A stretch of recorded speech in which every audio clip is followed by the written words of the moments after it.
ಎಲ್ಲಾ ಫೀಲ್ಡ್ ಅಲ್ಲೂ ಬೆಳವಣಿಗೆ ಆಗಕ್ಕೆ ಸ್ಟಾರ್ಟ್ ಆಗುತ್ತೆ. Agriculture increase because they came out with crop rotation methods, irrigation, iron plough, ಈ ತರ ಎಲ್ಲ ಬಂದು ಅಗ್ರಿಕಲ್ಚರ್ ಇಂಪ್ರೂವ್ ಆಯ್ತು, ಇನ್ಕಮ್ ಇನ್ಕ್ರೀಸ್ ಆಯ್ತು. ಅವ್ರು ಡೆಲ್ಲಿಗೆ ಹೋಗ್ಲಿಲ್ಲ ಡೈರೆಕ್ಟ್ ಆಗಿ, they reach the western Ghats border. They reach ಆಗುತ್ತೆ, it has to travel reach to ultimate point. ಬರ್ತಿದ್ದಾಗೇನೆ ನೀವು ಅದನ್ನ ತಗೊಳ್ತಿದ್ದಾಗ ಓಕೆ ಏನಿದು ಅಂತ ಅರ್ಥ ಆಗಲ್ಲ. ಅದನ್ನ ನೀವ್ ಎತ್ಕೊಂಡು ನೀವು ಅದನ್ನ ಅನಲೈಸ್ ಮಾಡ್ಬೇಕು. How will this work, how to use this. First ಒಂದ್ 2-3 ವೆಂಚರ್ ಮಾಡಿ, is it working properly, how do we understand it, ಎಲ್ಲ ಟೈಮ್ ಟೇಕಿಂಗ್ ಪ್ರಾಸೆಸ್. ಈಗ what is the situation of the king? There is a new person coming to my court called as Captain William Hawkins. ಬಂದ್ಬಿಟ್ಟು ನನ್ನ ಜೊತೆ ನನ್ನ ಭಾಷೆಯಲ್ಲಿ ಮಾತಾಡ್ತಾ ಇದ್ದಾನೆ. There is someone called as Portuguese who has already established factory and he is trying to force me to convert. He is telling me to convert to Christianity. ಇವರಿಬ್ಬರ ಮಧ್ಯೆ who will the king support? Brazil ಅಲ್ಲಿ ಏನಿದೆ?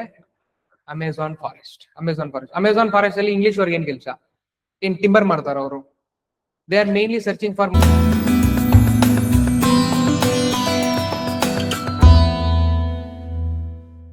Good morning online. Good morning. Yes, good morning. What did we see in the last class? Just saw an introduction, alva. We just understood how many questions will be there in the exam. 14 to 16 questions with respect to complete history, and with respect to modern Indian history anta tagondaga somewhere around 7 to 9 questions. 14 marks to 18 questions will be from modern Indian history itself. Then which are the books? Spectrum. Where is it? Modern India by Bipin Chandra, India Struggle for Independence by Bipin Chandra. Idella nodidvi. Yes. Then we started with the classes, right? ಏನು ನೋಡಿದ್ವಿ ನಿನ್ನೆ? Modern Indian history ಅಂತ ಮಾತಾಡಿದಾಗ. Sorry sir. Trade relationship between Europe and India. Last class is not uploaded, sir. I have done this.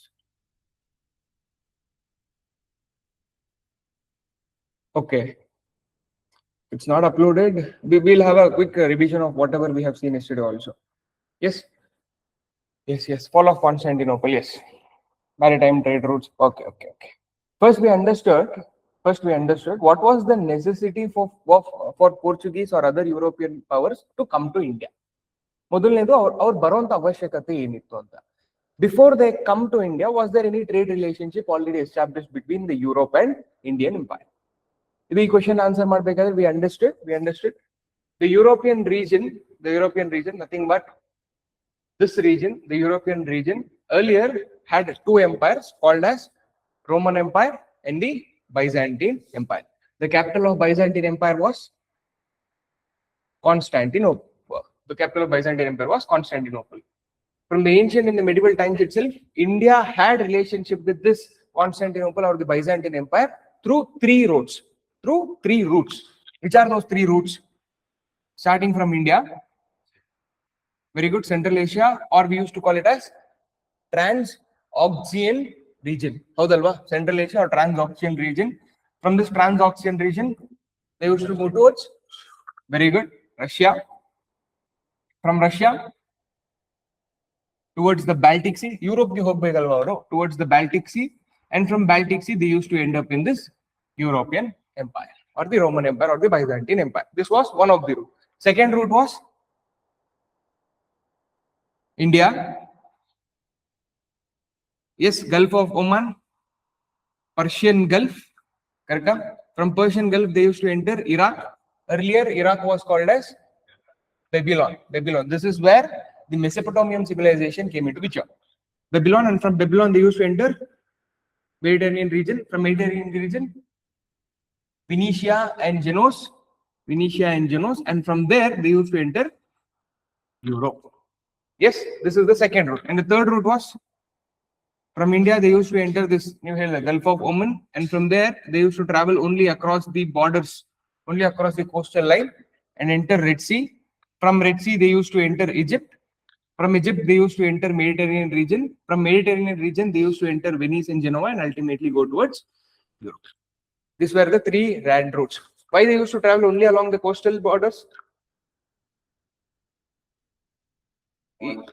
They had very small boats, first of all. Second thing, they didn't have engines which could travel these boats along the middle of the ocean. Center of the ocean sali travel ಮಾಡುವಂತ motor boats ಇಲ್ಲದಿರೋ ಕಾರಣಕ್ಕೆ they used to always depend only on winds for their movement. Therefore they used to travel only along the coast. Correct? This was the 3 roads, and these 3 roads were dominated mainly by the merchants. Correct? Because trade agbeku andre middlemen or the merchant class is the most important class. In these 3 roads, merchants used to play a majority role. In the Muslim region or towards the eastern part of Europe, Chinese and Al-Kamini and Al-Kamini merchants made huge amount of profits. Because China is Al-Kamini again towards this Muslim world kadene barutte. Hagagi this Chinese and Al-Kamini merchants made a huge amount of profit. Yes. And towards the western side, Italian and Genoesian merchants used to make large amount of profit. Everything was good and fine until Europe was there, Roman Empire was there, Byzantine Empire was there, India was there, 3 land routes were there, relationship were fine. For example, enadru India dalli ಒಂದು 10 rupees of goods if you buy, 10 rupees of goods if you buy from India, ultimately before going to Roman, by the time it goes to Roman, it was somewhere around 100 rupees. It was 10 times more. Yakandre hogo darili you need to take care of your robbery also. You have to give money for your security also. When you're traveling, if there is small kingdom, then you have to pay toll taxes also. So ella kottu ultimately adu hogo ashali it was becoming 10 times the price. If it is 10, it is 100. If it is 100, it is 1000. So 1000 rupees andre it is a huge amount, right? So who could afford this 1000 rupees? Only the rich. Therefore, we always believe that only the rich or the luxury class people used to afford Indian goods. Indian goods yaar hakkoltaro avrna ನಾವು rich people anta karita irತೀವಿ. Because Indian cotton had so much value, Indian silk had so much value, Indian spices had so much value. Everything was fine, everything was good up to 1453. What happens in this 1453? Fall of Constantinople. The Byzantine Empire, what we are talking about, the Byzantine Empire, the capital of Byzantine Empire, Constantinople, was defeated due to Ottoman Turks. Ottoman Turks, Muslim invaders or Muslim rulers, completely barbaric. Administration ಬಗ್ಗೆ ಗೊತ್ತಿಲ್ಲ, development ಬಗ್ಗೆ ಗೊತ್ತಿಲ್ಲ, relationship ಬಗ್ಗೆ ಗೊತ್ತಿಲ್ಲ, trade ಬಗ್ಗೆ ಗೊತ್ತಿಲ್ಲ. What they know is just ಕಿತ್ಕೊಂಡು ತಿನ್ನೋದು. Just hunt, gather, loot, rob, kill people, take what you want, and like nothing worried about development. ಈಗ ಟ್ರೇಡ್ ಆಗಬೇಕು ಅಂದ್ರೆ you should have a proper relationship, right? ಇಂಡಿಯಾದಲ್ಲೂ ನಿಮ್ಗೆ ಒಳ್ಳೆ relationship ಇರಬೇಕು. In the way also you should have some relationship. But Ottoman Tux ಆ ತರದೆಲ್ಲ ಏನೂ ಇಲ್ಲ. ಬಾರ್ಬರಿಕ್ ಅಂದ್ರೆ ಹಾಗೇನೆ ಕಾಡ್ ಮನುಷ್ಯರದಲ್ಲ. ಜಸ್ಟ್ ಏನಾದ್ರು ಕಾಣಿಸಿದ್ರೆ ಬೇಕು ಅನ್ಸಿದ್ರೆ ಕಿತ್ಕೊಳೋದು, just kill them, take what you want, leave it, go. So once when this Ottoman Turks capture power in this Gulf region, the trade relationship between India and Roman Empire is completely hampered. A relationship ಏನಿತ್ತು, trade routes ಏನಿತ್ತು ಅದೆಲ್ಲ ಹಾಳಾಗಿ ಹೋಗುತ್ತೆ. A relationship complete ಹಾಳಾಗಿ ಹೋಗುತ್ತೆ. There is demand for goods of India in Europe, and India also needs some relationship with Europe, but they are not able to have this trade relationship because of Ottoman Turks invasion and fall of Constantinople. Correct? And now in search of India and in search of Indian goods, since they could not travel in the already established land routes, they wanted to venture out and find out new routes. Correct? This is what we call it as advent of Europeans. Yes, we spoke about the same things. Yes. But before they start their journey, there has to be something, some revolution, some evolutions, some innovation, some discoveries that has to happen in Europe so that they'll come out with new things which will help them to reach India in other ways. Yes. What is that thing that happens in Europe that will help them to find new ways to reach India? One word ಹೇಳಿದ್ದೇನೆ, Renaissance. This Renaissance happens in Europe somewhere in 10th to 14th century.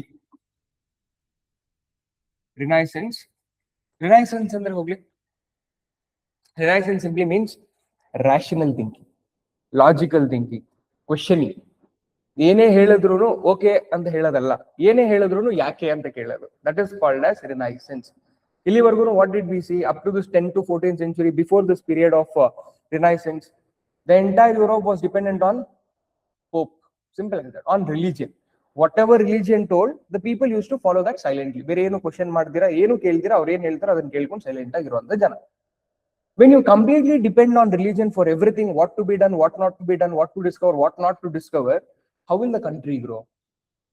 So the country was same like that, hunting and gathering, very minimalistic agriculture, ಯಾವುದೇ ರೀತಿ developments ಇಲ್ಲ, barbaric style of living. People ಅದೇ ರೀತಿನಿ ಬದುಕ್ತಾ ಇದ್ರು.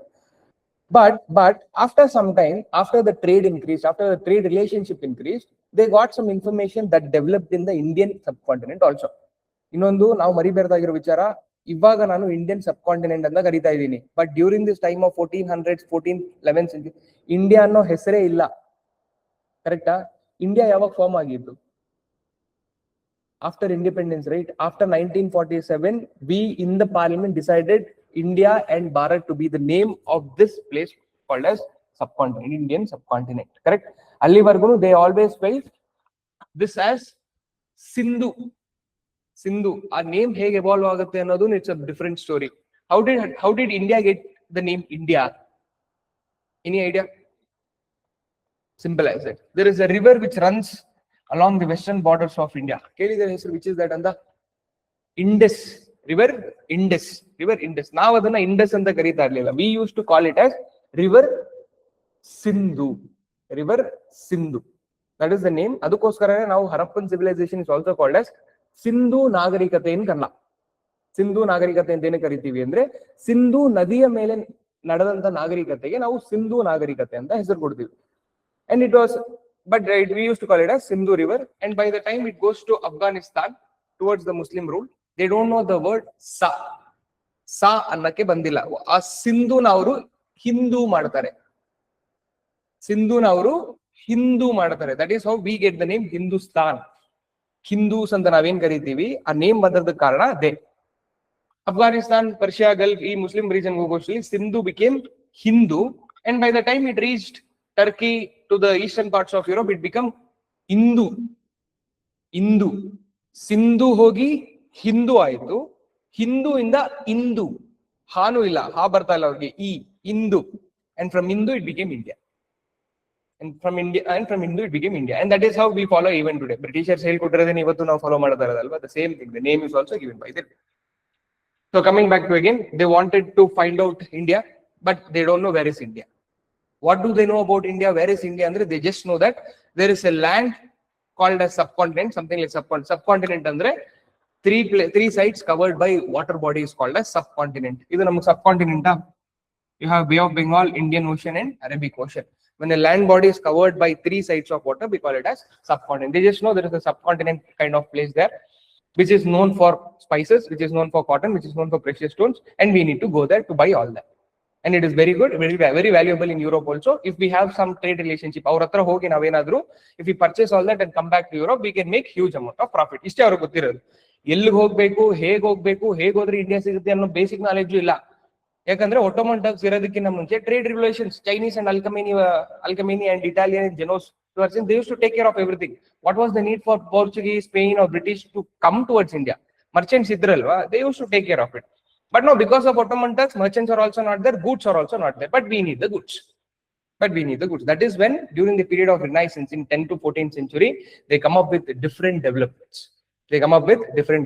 At their dark ages and the believing whatever the church told. What did the church tell? Earth is flat. ನೀವೇನಾದ್ರೂ ಒಂದು point ಹೋದ್ಮೇಲೆ ಬಿದ್ದೋಗ್ಬಿಡ್ತೀರಾ. ನಿಜಾನ ಅದು? ಯಾವತ್ತಿಂದನೂ ನಿಜ ಅಲ್ವಲ್ಲ? As soon as the earth is born, from then on earth is joyed itself. It was never flat and then turned into joyed ಅಂತ ಏನಿಲ್ವಲ್ಲ.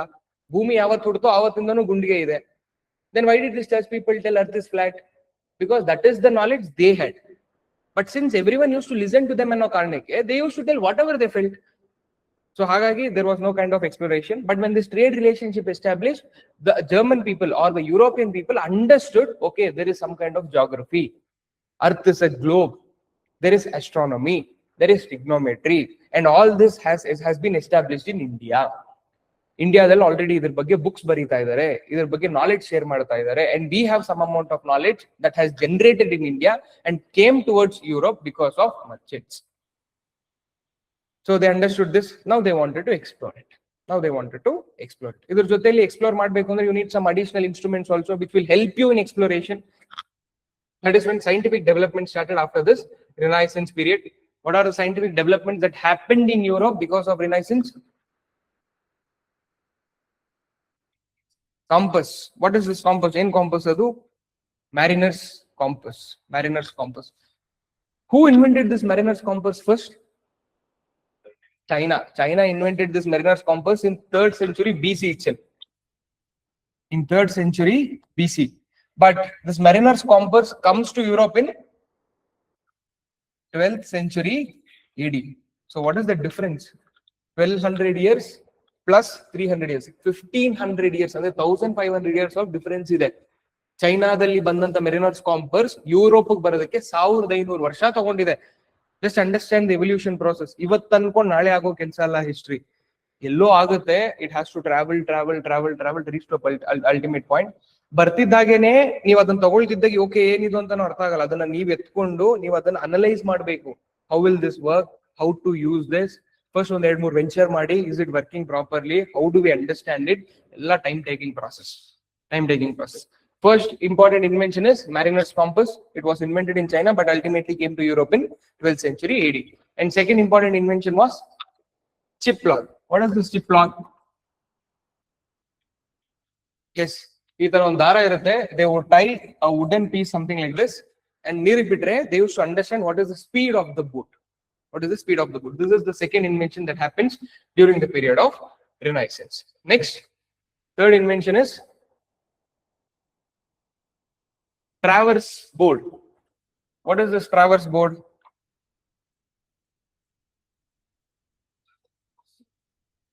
Simple as that. To measure the course of the ship. Ship yavella directions al hogide. To understand the movement of the ship, to understand the course of the ship, they use this traverse board. What is the use of this traverse board? Andre, if you can mark the course of the ship, you will be in a position to map the places wherever you have gone. ಎಲ್ಲೆಲ್ಲ ಹೋಗಿದ್ದೀರಾ ಅಂತ mark ಮಾಡಬಹುದಲ್ವಾ. Mark ಮಾಡಿದ್ರೆ next time ನೀವು ಹೋಗೋದಕ್ಕೆ easy ಆಗುತ್ತೆ. That is the use of this traverse board. Traverse board was invented. And last one is astrolabe or Siemens quadrant. Correct? Astrolabe or Siemens quadrant. Why is this used for? Locate the latitude. For example, if this is Earth, you are located somewhere here anta tagoli. How do we understand in which place, in which latitude you are there? ನಿಮಗೆ ಗೊತ್ತಿರ್ಬೇಕಲ್ಲ, ನಾನು ಎಲ್ಲಿದ್ದೀನಿ ಅಂತ ಏನಾದ್ರೂ ಅರ್ಥ ಆಗ್ಬೇಕಲ್ಲ. Open oceans ಅಲ್ಲಿ if you are moving around in the open oceans, who will come and tell you, give the address. ಹೋಗ್ಲಿ GPS ಇತ್ತ, ಇವಾಗ ಮೊಬೈಲ್ ಫೋನೇ ಇಲ್ಲ. ಸೊ GPS ಇಲ್ಲಿಂದ ಬರ್ಬೇಕು. So how do we understand where is this? They use to calculate where is the pole star. ಯಾವಾಗ್ಲೂ ಧ್ರುವ ನಕ್ಷತ್ರ ಕಾಣಿಸುತ್ತೆ ಅಂತ ಹೇಳ್ತಾರೆ, ಗೊತ್ತಾ?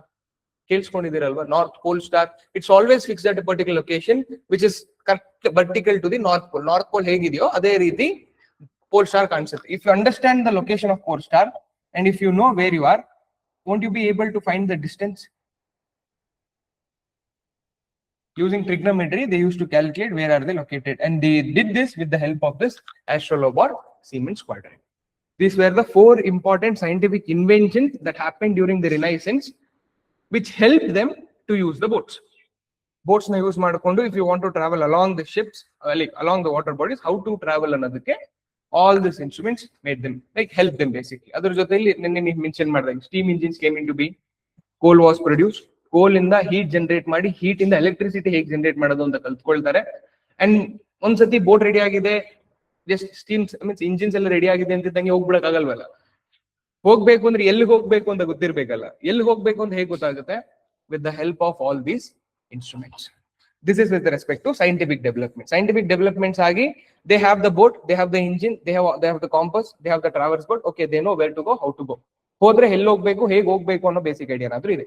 Next, what is the situation in Europe after this Renaissance period? There is increase in agriculture. Correct? There is an increase in agriculture. How did agriculture increase? How did agriculture improve during the period of Renaissance? First one is plow. Earlier times they used to use wooden plow. Next they came up with this iron plow. Because of iron plow, they could do agriculture on a large scale. Productivity increase agutte. Productivity increase adre income increase agutte. If income increases, demand for goods increases. But demand for goods or demand for luxury goods? Luxury goods. When you have more money, why will you go for cheap items? When you have more money, you want luxury goods. And which is that luxury goods? Indian goods. Spices are Indian goods. So, ನಮ್ಮ ಹತ್ರ ದುಡ್ಡಿದೆ, ಖರ್ಚು ಮಾಡಕ್ ನಾವು ready ಇದೀವಿ, but ನಮ್ಗೆ Indian goods ಬೇಕು, ಸಿಗ್ತಾ ಇಲ್ಲ. ಮೊದಲನೇ case. And second thing is, they increase the production of meat also. scientific developments ಆಗ್ತದ್ರೆ ಎಲ್ಲಾ ಫೀಲ್ಡ್ ಅಲ್ಲೂ ಬೆಳವಣಿಗೆ ಸ್ಟಾರ್ಟ್ ಆಗುತ್ತೆ. Agriculture increase because they came out with crop rotation methods, irrigation, iron plough, ಈ ತರ ಎಲ್ಲ ಬಂದು ಅಗ್ರಿಕಲ್ಚರ್ ಇಂಪ್ರೂವ್ ಆಯ್ತು, ಇನ್ಕಮ್ ಇನ್ಕ್ರೀಸ್ ಆಯ್ತು. Along with that meat production increase. And if you want to store the meat for a long period of time, you need spices now. Where are these spices? India. I want to go to India, but can I go to India now? No. Why? Ottoman Turks. Because of all this reason, agricultural improvement, income increases, demand for luxury goods, meat production increase for spices, scientific development, steam engine, boats, magnetic compass, traverse boat. ಈಗ ನಮ್ಮ ಹತ್ರ ಎಲ್ಲಾನು ಇದೆ. ಈಗ ನಾವೇನಾದ್ರೂ ಯುರೋಪ್ನ ಬಿಟ್ಟು ಹೊರಗಡೆ ಹೋಗ್ಬೇಕು ಅಂದ್ರೆ ನಮ್ಗೆ ಏನೇನ್ ಬೇಕೋ ನಮ್ಮ ಹತ್ರ ಎಲ್ಲಾನು ಇದೆ. ಅವಶ್ಯಕತೆ ಇದೆ, ಡಿಮಾಂಡ್ ಇದೆ, ಇನ್ಕಮ್ ಇದೆ. We know where it is supplied also. We have the tools to venture out also. So we have everything. But one last thing that we need is permission from the pope. ಯಾಕಂದ್ರೆ ಅವರೇ ಅಲ್ವಾ ನಮ್ಗೆ ಎಲ್ಲಾನು ಹೇಳ್ಕೊಟ್ಟಿರೋದು. ಅವ್ರ ಹತ್ರ ಹೋಗಿ ಹೇಳ್ದಿರ ಹೇಗೆ ಹೋಗೋದು? So after this Renaissance period, after all this development that has happened in Europe, King Henry of Portuguese, popularly called as Henry the Navigator. Navigator ಅಂತ ಏನು ಕರೀತಾ ಇದೀವಿ ಅಂದ್ರೆ his interest towards navigation was so much. ಅದಕ್ಕೋಸ್ಕರ ಅವನ ಹೆಸರಲ್ಲೇ navigator ಅಂತ ಬರುತ್ತೆ. This prince of Portugal, called as Prince Henry, in 1454, 13 to 14th century ಮಧ್ಯೆ ರಿನೈಸೆನ್ಸ್ ಆಗುತ್ತೆ ಅಂತ ಹೇಳಿದೀನಿ. In the same time period, in 1454, Henry the Navigator goes to the Pope and tells, see, this is the situation of Europe. Europe ಅಲ್ಲಿ scientific development ಆಗಿದೆ, agriculture improve ಆಗಿದೆ, income increase ಆಗಿದೆ, there is demand for goods also, and we are ready with all the elements which are required to venture out also. This is one thing. ನಾವು ಹೊರಗಡೆ ಹೋಗೋದಕ್ಕೆ ಇದೆಲ್ಲ ಒಂದು ಕಾರಣ ಆದ್ರೆ, the second most important thing is, next to our Roman Empire or the Byzantine Empire, which is that empire that has captured power, Ottoman Turks, which is that religion that they follow, Muslim, basically Islam. What are they doing?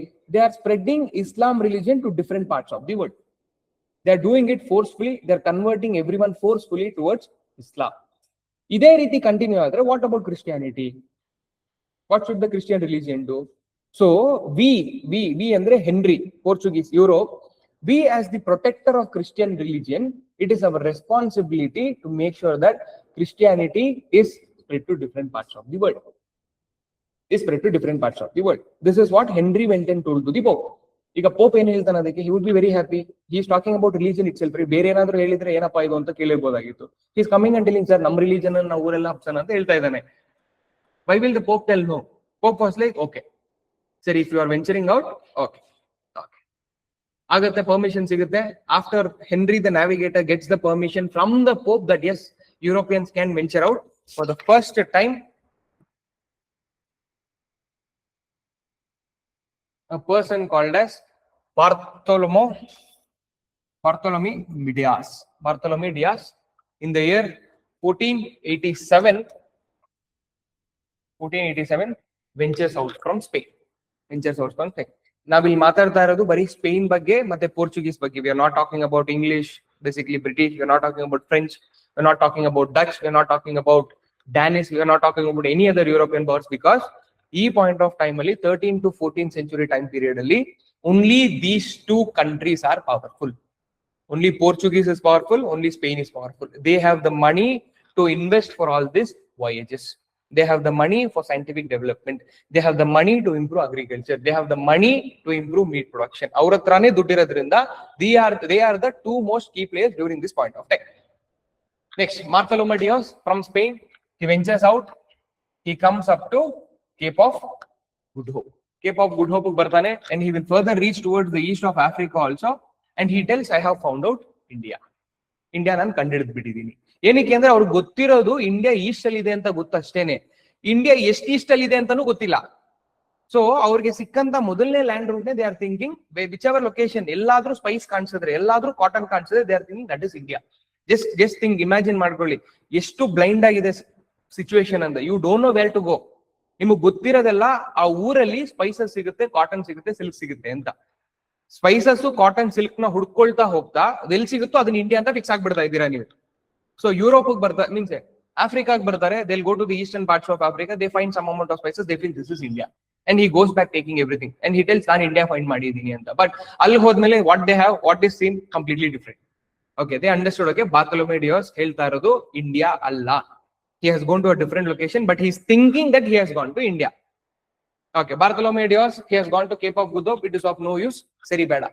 The next person who ventures out or starts the voyage is very good. Christopher Columbus. Christopher Columbus. Christopher Columbus in 1492 he did one ಒಂದು ತುಂಬಾ interesting ಕೆಲಸ ಮಾಡ್ತಾರೆ. What is that? Simple as that.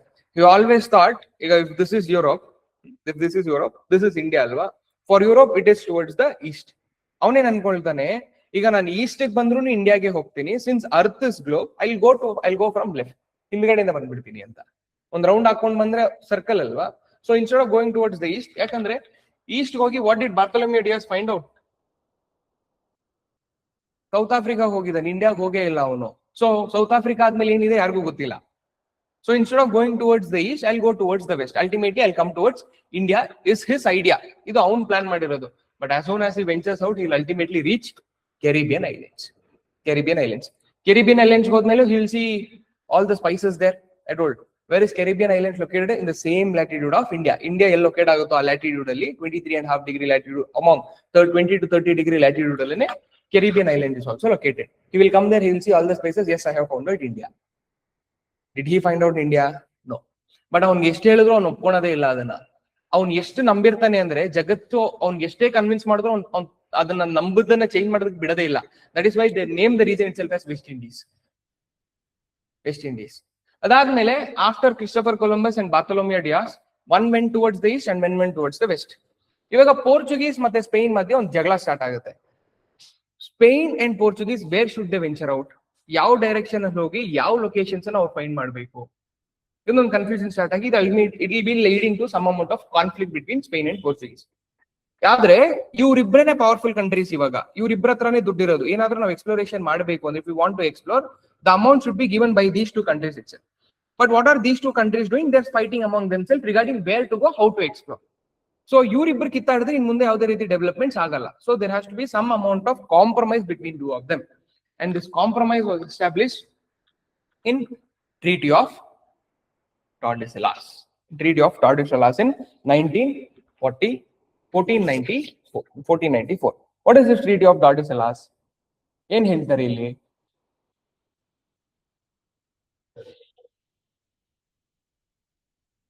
Simple as this. In the Treaty of Tordesillas, they divided the Atlantic Ocean into two parts. They divided the Atlantic Ocean by drawing an imaginary line into two parts, and they decided, let Spain explore the west of Atlantic. West of Atlantic ಏನೇನಿದೆಯೋ ಅದೆಲ್ಲ Spain explore ಮಾಡ್ಲಿ ಅಂತ. ನಾವು ಮರಿಬಾರ್ದಾಗಿರೋದೇನು, ಈ map ನೀವೇನಾದ್ರೂ ಹಿಂಗ್ circle ಮಾಡಿದ್ರೆ ಇವರು America ದಾಟ್ತಿದ್ದಂಗೆ ಬರೋದು ಪೆಸಿಫಿಕ್ ಓಷನ್ಗೆ. ಕರೆಕ್ಟಾ? I am making sense? ಅವ್ರಿಗೆ ಅದು ಗೊತ್ತಿಲ್ಲ ಅಂತ ಹೇಳ್ತಾ ಬರ್ತಾ ಇದ್ದೀನಿ. They don't know what is there. Globe ಇದೆ ಅಂತ ಗೊತ್ತು, ನೀವೇ ಲೆಫ್ಟ್ ಅಲ್ಲಿ ಹೋಗಿ ಏನ್ ಬೇಕಾದ್ರೂ ಮಾಡ್ಕೊಳ್ಳಿ ಅಂತ ಹೇಳಿ ಕಳ್ಸಿಬಿಟ್ಟಿದ್ದಾರೆ. ನೀವು ಈಸ್ಟ್ ಅಲ್ಲಿ ಹೋಗಿ ಏನ್ ಬೇಕಾದ್ರೂ ಮಾಡ್ಕೊಳ್ಳಿ ಅಂತ. ಬಟ್ ಒಂದ್ ರೌಂಡ್ ಹಾಕಿದ್ರೆ ನೀವು ಆಫ್ರಿಕಾ ದಾಟ್ತಿದ್ದಂಗೆ will come to Russia. Sorry, not Africa, South America ಅಥವಾ ನಾರ್ತ್ ಅಮೆರಿಕಾ ದಾಟ್ತಿದ್ದಂಗೆ will come up to Russia. ಇಷ್ಟು ಬೇಸಿಕ್ ಐಡಿಯಾನು ಇಲ್ಲ. They just told we will draw an imaginary line between this Atlantic Ocean. Let Spain explore the west of Atlantic and Portuguese explore the east of Atlantic. East of Atlantic ಏನೆಲ್ಲ ಇದೆಯೋ let Portuguese explore. West of Atlantic ಏನೆಲ್ಲ ಇದೆಯೋ let the Spain explore. After this Treaty of Tordesillas, Vasco da Gama, the explorer, the navigator, this is advent of Europeans. Portuguese, he will start his journey from Portugal. Portugal andre you have to come towards east of Atlantic. Spain andre you have to go towards west of Atlantic. Simple alva? After this Portuguese, Vasco da Gama starts his journey in 1497, reaches Cape of Good Hope, nothing but south of Africa. Illi he will meet a Gujarati pilot. Correct? He will meet a Gujarati pilot, and with the help of Gujarati pilot, he will reach Calicut. Calicut is nothing but the present day Kerala. He will reach Calicut. For the first time, a European power has discovered India. Proper agi India na kandididanತ first European power is Portuguese Vasco da Gama. After this, the history changes. History changes.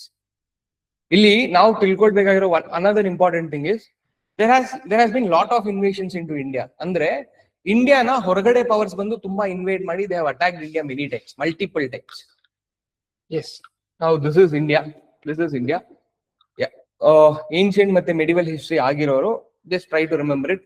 Has India been invaded by other powers multiple times? ಹೊರಗಡೆಯಿಂದ ಯಾರಾದ್ರೂ ಬಂದು ಇಂಡಿಯಾನ invade ಮಾಡಿ rule ಮಾಡಿದಾರಲ್ವಾ? From where have they entered India? ನೀವು answer ಮಾಡಬಹುದು. If ಇಂಡಿಯಾನ ಯಾರಾದ್ರೂ ಎಂಟರ್ ಮಾಡಬೇಕು ಅಂದ್ರೆ ಹೊರಗಡೆಯಿಂದ, if someone else from outside wants to invade India and establish control in India, in which direction or from which way can they enter into India? Can they enter from Arabian Sea? ಯಾರಾದ್ರೂ ಹೊರಗಡೆಯಿಂದ ಇಂಡಿಯಾಗೆ ಬರಬೇಕು ಅಂದ್ರೆ before 13th century ಬಗ್ಗೆ ಮಾತಾಡ್ತಾ ಇದ್ದೀನಿ. Can they enter from Arabian Sea? No. Why? Steam ಇರುವಂತ boats ಇಲ್ಲ, so centre of the ocean ಅಲ್ಲಿ ಬರಕ್ ಚಾನ್ಸ್ ಇಲ್ಲ. Can they enter from Indian Ocean? No. Can they enter from Bay of Bengal? No. Can they enter from this northeastern region? ಏನಿದೆ ಇಲ್ಲಿ? Himalayas. 8 kilometre ನ Himalayas ನ ಹತ್ತಿ ಇಳಿದು ಬರೋದು ಚಾನ್ಸೇ ಇಲ್ಲ. Can you enter from the western side? ಏನಿದೆ ಇಲ್ಲಿ? ಥಾರ್ ಡೆಸರ್ಟ್ ಇದೆ. ಕರೆಕ್ಟಾ? ಫಿಸಿಕಲ್ ಜಿಯೋಗ್ರಫಿ, ಥಾರ್ ಡೆಸರ್ಟ್ ನ ದಾಟ್ಕೊಂಡು ಬರೋ ಸುಲಭನಾ? Not at all. Then from which region can they enter into India? Andre they can enter into India only through this northwestern frontier region. In northwestern frontier region na enter ಮಾಡೋದು ಕಷ್ಟನೇ, because it is all again dry land, cold regions irutte. In the northwestern frontier region you have multiple passes andre simple as that. If there are two mountains, there is a road between these two mountains, right? ನೀವು western Ghats ಅಲ್ಲಿ ಓಡಾಡಬೇಕಾದ್ರೆ ಎರಡು mountain ಗಳ ಮಧ್ಯೆ ghat section ಅಂತ ನಾವು ಇದನ್ನ ಕರಿತೀವಿ. These are called as passes. Anyone who entered India before the Europeans, everyone came to India through this northwestern frontier region. ಯಾರೆಲ್ಲ ಇಂಡಿಯಾಗೆ ಬಂದ್ರೋ ಅವ್ರು ಬಂದಿದ್ದೆಲ್ಲಾನು ನಾರ್ತ್ ವೆಸ್ಟರ್ನ್ ಫ್ರಂಟಿಯರ್ ರೀಜನ್ ಮೂಲಕ ಮಾತ್ರನೇ.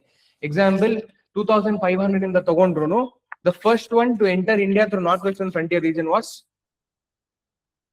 Aryans. ಕರೆಕ್ಟಾ? ಅಲ್ಲಿಂದ ಸ್ಟಾರ್ಟ್ ಮಾಡ್ತಾ ಇದ್ದೀನಿ. Aryans, then Greeks.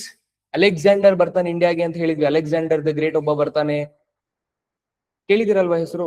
ಮಾಡರ್ನ್ ಅಥವಾ ಮೆಡಿವಲ್ ಏನ್ಷಿಯಂಟ್ ಅಲ್ಲಿ ಕೇಳ್ತೀರಾ? ನಾನು I am trying to give you the name which all you might listen that. Alexander ಹೆಸರು ಕೇಳಿದಿರಾ? ಗ್ರೀಕ್ಸ್. ಓಕೆ. ಅರಬ್ಸ್ ಅಂದ್ರೆ ಮುಸ್ಲಿಂ ಇನ್ವೇಡರ್ಸ್. ಮೊಹಮ್ಮದ್ ಗಜ್ನಿ, ಮೊಹಮ್ಮದ್ ಗೋರಿ, ಇವರೆಲ್ಲ ಅರಬ್ಸ್. ದೆನ್ ಟರ್ಕ್ಸ್ ಯಾರು? Babur, Mughals basically. Huns is a tribal group, ಅವರು ಬರ್ತಾರೆ. ದೆನ್ ಮಂಗೋಲಿಯಾಸ್, ಚೆಂಗಿಸ್ ಖಾನ್ ಅವರ ಡಿಸೆಂಡೆಂಟ್, ಅವ್ರ ಮಗ ಇನ್ನ ಅವ್ರ ಡಿಸೆಂಡೆಂಟ್ ಒಬ್ಬ ತೈಮೂರ್ ಅಂತ ಒಬ್ಬ ಇರ್ತಾನೆ. ಇವರೆಲ್ಲರೂ ಇಂಡಿಯಾಗೆ ಬರ್ತಾರೆ ಅಟ್ಯಾಕ್ ಮಾಡೋದಕ್ಕೆ. ಏನಕ್ಕೆ ಅಂದ್ರೆ ಇಂಡಿಯಾದಲ್ಲಿ ಅಷ್ಟು ರಿಸೋರ್ಸಸ್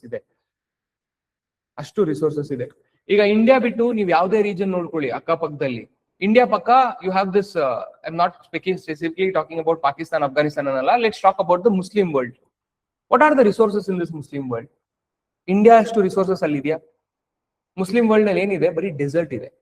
ಅವ್ರ ಹತ್ರ ಪೆಟ್ರೋಲಿಯಂ ಇರ್ಬೋದು, ಬಟ್ ಈ ಪಾಯಿಂಟ್ ಆಫ್ ಟೈಮ್ 13th-14th ಸೆಂಚುರಿಲಿ ಪೆಟ್ರೋಲಿಯಂ ನ ಪ್ರೋಸೆಸ್ ಮಾಡಿ ಅದನ್ನ ಪೆಟ್ರೋಲ್ ಮಾಡಿ ಗಾಡಿ ಹಾಕೊಂಡು ಗಾಡಿಯಲ್ಲಿ ಐತೆ.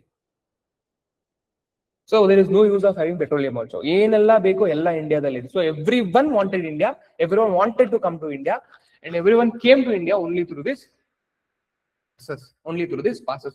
For the first time, someone from outside came to India through the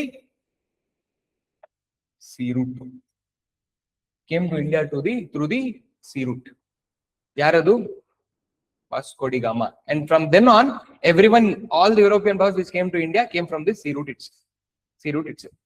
ಈ ತರ ಡೈರೆಕ್ಷನ್ಸ್ ಚೇಂಜ್ ಆಗಿದ್ರಿಂದ there was invasions from northwestern frontier region before the Europeans, and Europeans came to this sea route. Most of the people who entered India through this northwestern frontier region first tried to capture Delhi. Delhi na capture ಮಾಡಿ they started spreading to different parts of India.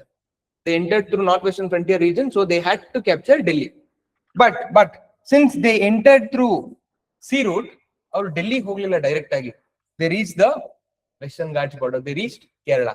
They reached Cochin basically. That is the reason the people who came through this sea route first captured South India. They captured Madrasapattinam, Bombay capture ಮಾಡಿದ್ದಾರೆ, Cochin, Kerala, ಈ ಕಡೆ Chennai, all the southern region capture ಮಾಡಿ, then they will go towards Delhi.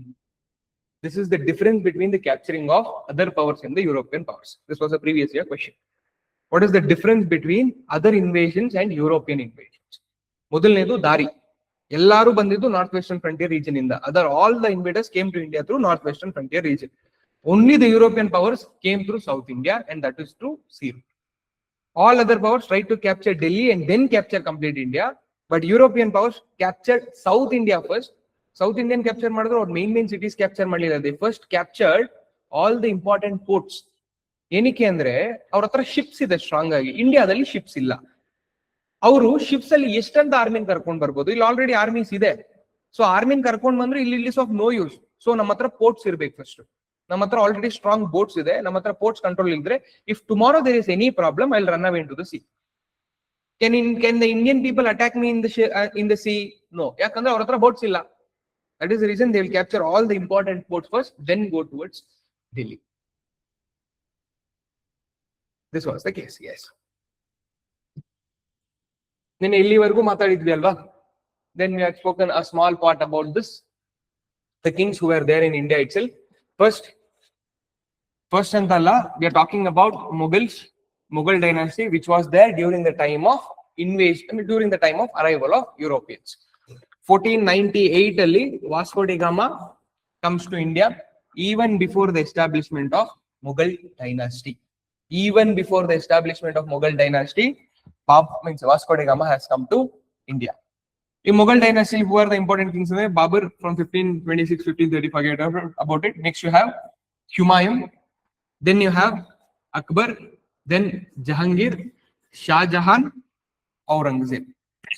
And by the death of Aurangzeb, we end medieval history, and this is the beginning of modern Indian history. A timeline now matadadaga. But if 1498 andre Mughal dynasty ಬರೋದಕ್ಕಿಂತ ಮುಂಚೆನೇ ಇದ್ದಾರೆ, but modern Indian history ಅಂದ್ರೆ it starts from Aurangzeb. How can we contemplate this? ಅದಕ್ಕೆ ನಿನ್ನೆ ನಾನು ಹೇಳಿದ್ದು, there is nothing like ancient history, medieval history, modern history ಅಂತ ಎಲ್ಲಿ ಕ್ಲಾಸಿಫೈ ಮಾಡ್ತೀರಾ? ಮಾಡಕ್ ಆಗಲ್ಲ. We have done it only for our reference. Only for our reference. That is why while talking about modern Indian history, even though in most of the books it starts from 1707, we will start from 1498 itself. So 1488 ಇಂದಾನೆ ಮಾತಾಡ್ತೀವಿ ಅಂದ್ರೆ we should have some understanding about the medieval Indian history also. Medieval Indian history also. Yes, ಇಲ್ಲಿವರೆಗೂ ಮಾತಾಡಿದ್ವಲ್ವಾ? Had you written this, ಇದನ್ನ ಬರ್ಕೊಂಡಿದ್ರಾ? No?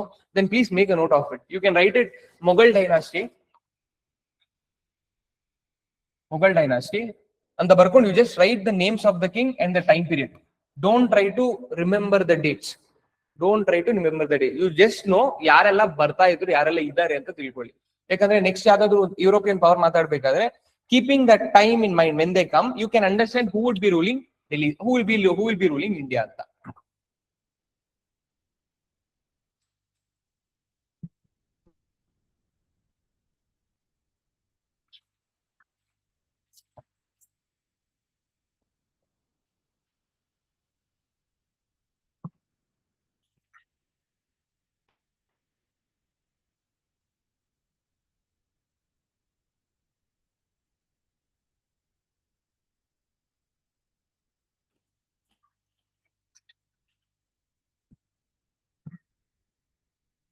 Yes, northwest horses. Yes, okay.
If you see ಒಂದು timeline difference ಗೊತ್ತಾಗುತ್ತೆ ನಿಮ್ಗೆ.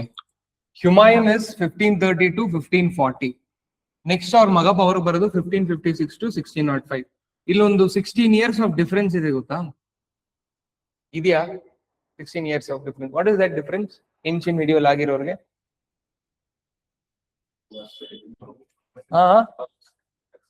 ಸಾರಿ sir, Akbar was in Ghazni. Ghazni illa sir. If you remember, Humayun will be overthrown by someone called as Sher Shah Suri, Sur dynasty. ಅವನು Humayun ನ ಓಡಿಸಿದ ಮೇಲೆ Humayun will be taking protection in some other Rajput king. ಅಲ್ಲಿ ಅಕ್ಬರ್ ಹುಡ್ತಾನೆ. ಅಕ್ಬರ್ ಹುಟ್ಟಿದ ಮೇಲೆ ಇವನು ವಾಪಸ್ ಬರ್ತಾನೆ. ವಾಪಸ್ ಬಂದ್ ಪವರ್ ನೆಲ್ಲ ಅವ್ರ ತಮ್ಮಂದ್ರಂದಾನೆ ಕ್ಯಾಪ್ಚರ್ ಮಾಡ್ಕೊಳ್ತಾನೆ. ಒಂದು ದೊಡ್ಡ ಲೈಬ್ರರಿ ಕಟ್ತಾನೆ, ಸ್ಟೇರ್ ಕೇಸ್ ಇರೋ ತರ ಇಟ್ಟಿ ಅದನ್ನ ಹತ್ಬೇಕಾದ್ರೆ ಬಿದ್ದವನೇ ಸತ್ತೋಗಿ ಆಮೇಲೆ ಅಕ್ಬರ್ ಪವರ್ ಬರ್ತಾನೆ. Akbar when he comes to power, he was just 12 years old. Bairam Khan, his regent. ಮರ್ತೋಗ್ಬಿಟ್ರೆ ಹೇಗೆ? You remember now? Okay. 15 years, 16 years of gap ಅಲ್ಲಿದೆ. ಆಗಿಲ್ಲ ಅಂದ್ರೆ don't worry, nothing to worry. ನಾವು ಮತ್ತೆ ಅದ್ರ ಬಗ್ಗೆ ಏನಾದ್ರು ಮಾತಾಡ್ಬೇಕಾಗಿ ಬಂದ್ರೆ, if you should know what is that story ಅಂದ್ರೆ I'll tell that story, you will get that connect. Nothing to worry. Very good. Sur dynasty, yes. Second battle of Panipat, yes. Akbar and Hemu.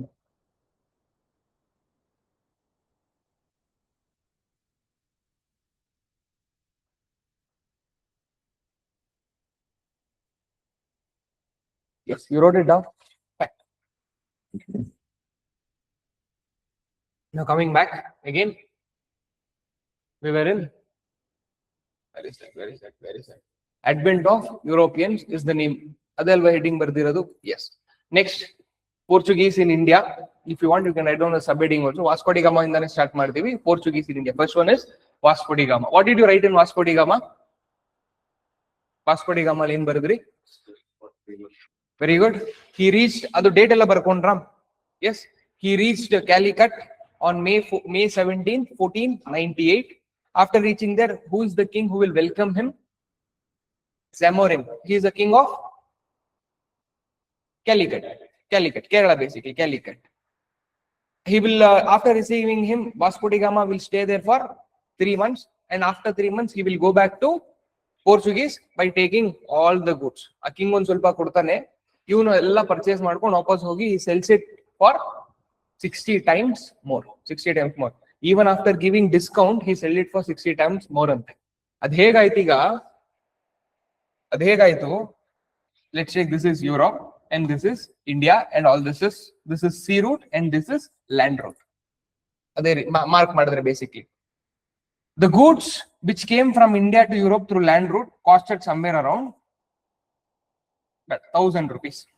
Land root ಇಂದ ಏನಾದ್ರು ಬಂದ್ರೆ Ottoman empire ಅಲ್ಲಿ extra taxes ಕಟ್ಟಿ ಅಲ್ಲಿ ದರೋಡೆನೆಲ್ಲ ಕಾಪಾಡಿಕೊಂಡು ಏನಾದ್ರು ನೀವು ಯುರೋಪ್ಗೆ ಲ್ಯಾಂಡ್ ರೂಟ್ ಮೂಲಕ ಬಂದ್ರೆ goods was somewhere around 1,000 rupees.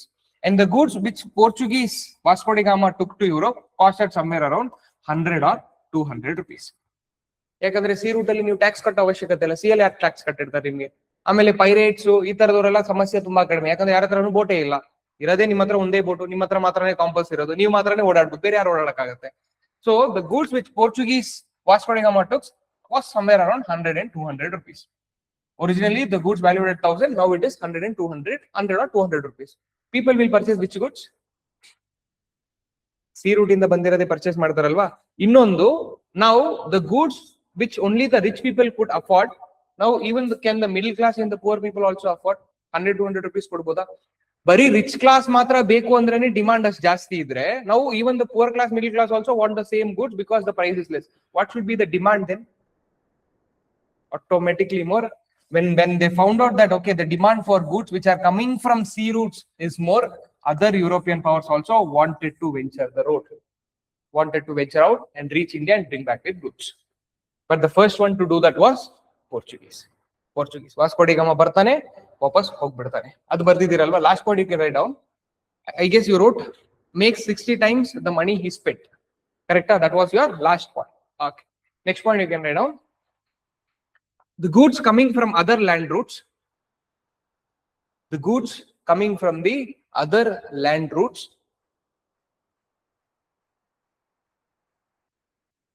costed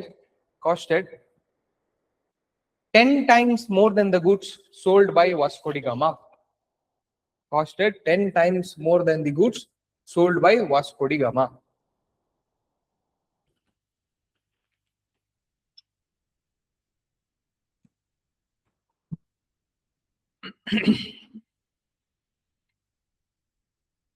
This increased the demand for goods. This increased the demand for goods. Demand for goods. Demand for goods. Coming from sea route. Coming from sea routes. Which led to the boost of Portuguese economy. Which led to the boost of Portuguese economy.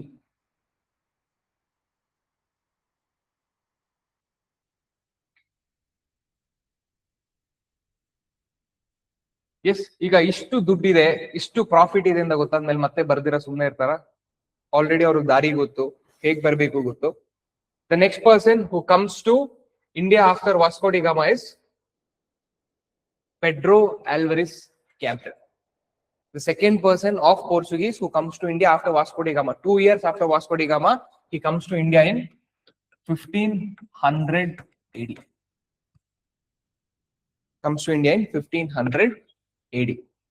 This Pedro Alvares Cabral, he comes to Calicut, to the same place Vasco da Gama comes. Yar Kingili Zamorin. I'll dictate that for scales konbidi. He comes to the court of Zamorin, he comes to Calcutta, he comes to the court of Zamorin and asks Zamorin permission to establish factory at Calicut. Pedro Alvares Cabral already ಒಂದ್ಸತಿ ಬಂದು ಹೋಗಿದ್ದಾನೆ Vasco da gamma, so he knows ಯಾರೋ ಒಬ್ರು ಬರ್ತಾರೆ ಅಂತ, Portuguese ಅನ್ನೋರು ಯಾರೋ ಒಬ್ರು ಇದ್ದಾರೆ, ಅವ್ರು ಬರ್ತಾರೆ ಅಂತ Zamorin ಅರ್ಥ ಆಗಿದೆ. After 2 years in 1500, a person called Pedro Alvares Cabral comes to the same route and comes to the court of Zamorin. Zamorin is like, okay, already ಬಂದಿದ್ರಲ್ಲ ಇವರು, second person. He goes there and asks permission to Zamorin to establish factory at Calicut. ನಾನೊಂದು factory ಕಟ್ಕೊಳ್ತೀನಿ Calicut ಅಲ್ಲಿ ಅಂತ. He will be like, Zamorin will be like, okay, ಕಟ್ಕೊಳ್ಳಿ. Because ಯಾಕಂದ್ರೆ ಈ trade relationship ಅಲ್ಲಿ ನಾವೇನೆಲ್ಲ ಕಳಿಸ್ತಾ ಇದ್ವಿ ಅದೊಂದು ಲೆಕ್ಕ ಆದ್ರೆ, what and all did we send? Spices, clothes, garments, basically precious stones, ಇದೆಲ್ಲ ಆ ಕಡೆಯಿಂದ ಏನಾದ್ರು ಬರುತ್ತಲ್ವಾ, they will also bring something. What did they bring? Wine. ಅವರು ಈ ತರದೆಲ್ಲ ತಗೊಂಬಂದ್ ಕೊಡ್ಬೇಕಾದ್ರೆ why will the king not give permission to them? Permission ಕೊಡ್ತಾರೆ, okay you can set up a factory at Calicut. But ಇವಾಗ ಕ್ವಶನ್ ಇರೋದು ಫ್ಯಾಕ್ಟರಿ ಅಂದ್ರೆ ಏನು? They gave the permission to establish factory at Calicut. Okay, Pedro Alvares will set up a factory at Calicut in 1500 itself. But factory andre ಏನು? Simple as that. ಇವತ್ತು ನಾವು factory ಅಂದ್ರೆ it's a processing place, right? Manufacturing unit. But ಆವಾಗ factory ಅಂದ್ರೆ, let's take, if this is not seen properly. ಇಲ್ಲ ಬರೀತೀವಿ.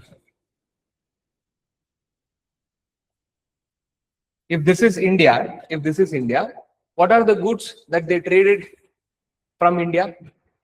Spices, ಎಲ್ಲ garments, ಎಲ್ಲಾನು ಒಂದೇ ಜಾಗದಲ್ಲಿ ಸಿಕ್ಬಿಡುತ್ತಾ? ಇಲ್ಲ ಅಲ್ವಾ? Let's say if this is Calicut where he established factory, goods have to come from different parts, right? The cardamom, ಏಲಕ್ಕಿ, pepper, ನೀವೆಲ್ಲ ಏನ್ ಕರೀತೀರಿ, it has to come from different parts. ಬಂದಿದ್ದನ್ನೆಲ್ಲಾನು ಎಲ್ಲಾದ್ರೂ ಒಂದ್ ಕಡೆ ಸ್ಟೋರ್ ಮಾಡ್ಬೇಕಲ್ವಾ ಕಳ್ಸೋದಕ್ಕಿಂತ ಮುಂಚೆ. For example, he comes in, he stays for 3 months. For 3 months he will collect goods from different parts of India. Collect ಮಾಡಿರೋದನ್ನೆಲ್ಲ ಎಲ್ಲಾದ್ರೂ store ಮಾಡ್ಬೇಕಲ್ವಾ? The storage place or the warehouse place where the goods were stored for export or import. ಈಗ ಅವನು ಹೊರಗಡೆ ಏನೋ ಒಂದು ತಗೊಂಡ್ ಬರ್ತಾನೆ, ಫಾರ್ ಎಕ್ಸಾಂಪಲ್ ವೈನ್ ಒಂದು 100 ಬಾಟಲ್ಸ್ ತಗೊಂಡ್ ಬಂದಿರ್ತಾನೆ ಅಂತ ತಗೋಣ. 100 bottles Zamorin ಕುಡಿತಾನ? He has to sell it to different people also, right? Then he has to store it somewhere for some amount of time. The place or the storehouse where the goods which were imported, which are to be exported, were stored, or where the storage place is called as factories. The storage place or the warehouse place where the goods were stored for export and import is called as factories. ಈ ತರದೊಂದು wear house, ಒಂದು factory ಕಟ್ತೀನಿ ಅಂತ he will ask the permission from Zamorin at Calicut and Zamorin gives him this permission. First thing, after Pedro Alvares Cabral, Vasco da Gama again comes to India. Next year itself, in 1501. Pedro Alvarez Cabral admele Vasco da Gama comes to India. Bandmele again he'll come to the same place. Who is the king? Zamorin. He will go to Zamorin and ask permission to construct a factory at Kannada. Kannur ಅಂತ ಕೇಳಿದ್ರೆ ಹೆಸರು ಅದನ್ನ ನಾವು ಕಣ್ಣೂರ್ ಅಂತ ಕರಿತೀವಿ, ಅವ್ರಿಗೆ ಬಾಯಿ ತಿರುಗಿಲ್ಲ, ಅದನ್ನ ಅವ್ರು ಕರೆದಿದ್ದು ಕೆನನೋರ್. ಆ ಕೊಚ್ಚಿನ್ ಇದೇನಿದೆ ನಾವು ಕೋಳಿಕೋಡ್ ಅಂತ ಕರಿತೀವಿ ಅದನ್ನ ಇವತ್ತಿಗೂ. ಅವ್ರಿಗೆ ಆ ವರ್ಡ್ಸ್ ತಿರ್ಗಲ್ಲ ಅನ್ನೋ ಕಾರಣಕ್ಕೆ ಅವ್ರು ಬಾಯಿ ಬಂದಿದ್ದ ಹೆಸರಿಟ್ಟಿದ್ದಾರೆ. ನಾವು ಬೊಂಬಾಯಿ ಅಂತ ಕರಿತಾ ಇದ್ವಿ, ಅವ್ರೇನ್ ಕರೆದ್ರು ಬಾಂಬೆ. ನಾವು ಮದರಾಸ ಪಟ್ಟಿಣಂ ಅಂತ ಕರೆದ್ವಿ, ಅವರು ಮೆಡ್ರಾಸ್. ನಾವು ಕಾಳಿ ಘಾಟ್ ಅಂತ ಕರೆದ್ವಿ, ಅವರು ಕೋಲ್ಕತ್ತಾ. ಸೊ ಅವ್ರಿಗೆ ಬರ್ಲಿಲ್ಲ ಅನ್ನೋ, ಅವ್ರು ಪ್ರೊನೌನ್ಸ್ ಮಾಡಕ್ ಆಗ್ಲಿಲ್ಲ ಅನ್ನೋ ಕಾರಣಕ್ಕೆ they gave the name and we are copying it. Forget about it. In 1501 again Vasco da Gama comes to the court of Zamorin and asks permission to construct a factory at Kannada. So they already have a factory at Calicut, they are constructing a second factory at Kannada. Zamorin will be like, okay, construct a factory. Factory ಅಂದ್ರೆ ಏನು? warehouse or storage space. ಎರಡು factory construct ಮಾಡಿದ್ಮೇಲೆ let's take this is Calicut and this is Kannada. This is that factory or this is that warehouse. After constructing this factory, what they will do, what this Portuguese people will do, they will build a fort around this factory. They'll build a fort ಅಂದ್ರೆ ಒಂದು ದೊಡ್ಡ ಗೋಡೆಗೆ ಕಟ್ತಾರಲ್ವಾ, they build a fort around this factory. When the king asked, why are you building this fort around your factories ಅಂತ ಕೇಳಿದಕ್ಕೆ he told, see, I have some of the important goods, valuable goods ಅಲ್ಲಿ factory ಇದೆ. There is problem of thieves, there is problem of robbery. In order to protect my goods from theft, I am building this forts. He constructed forts around the factory of Kannada, around the factory of Calicut. After constructing the forts, this Portuguese people will come and tell, the fortified areas, a fort kattiron dene, these fortified areas are the territory of Portuguese. They started showing their buddhi anta heltaralla, adanna madak start madidane. He told, from now on, the fortified areas enide, these are not the lands of India alla, these are not the lands of Zamorin. India inna bandilla, these are not the places of Zamorin, these are the territories of Portuguese. So Portuguese enide, these are small patches of Portuguese in this subcontinent. Idu hegaytu, is Zamorin jagdalli there is small places which are under Portuguese control, which are called as Portuguese territories. Iga idu Portuguese territories andre, someone has to look after this Portuguese territories, right? India dawrgene Portuguese territories nodkonak bitbidtara, adu our jaga, our kadeyavaru yaraadu nodkonak bekalva. In order to look after these Portuguese territories, they started appointing governors. ನಮ್ಮ ಜಾಗನ ನೋಡ್ಕೊಳೋದಕ್ಕೆ appoint ಮಾಡಕ್ಕೆ ಅಂತ ಬಿಟ್ಟವರು governors. ಇವತ್ತಿಗೂ governors ಇದಾರಲ್ವಾ? What is this governors? ಯಾರು ಇವರು?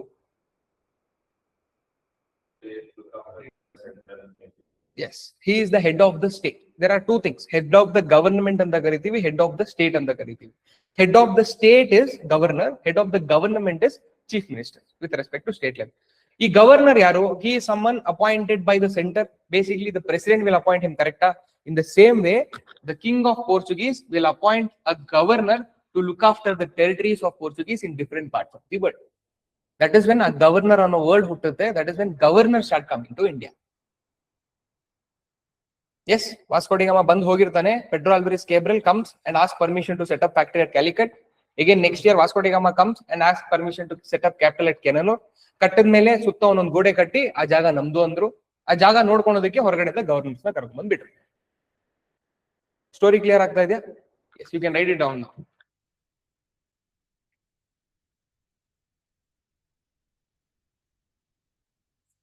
Next, after Vasco da Gama,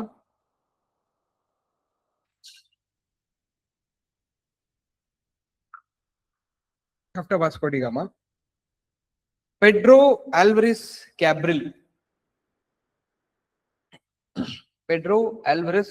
Cabral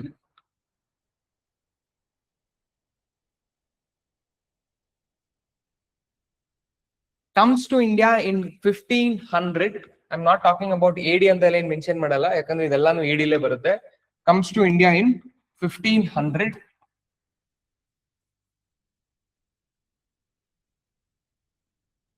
and asks and established a factory at Calicut.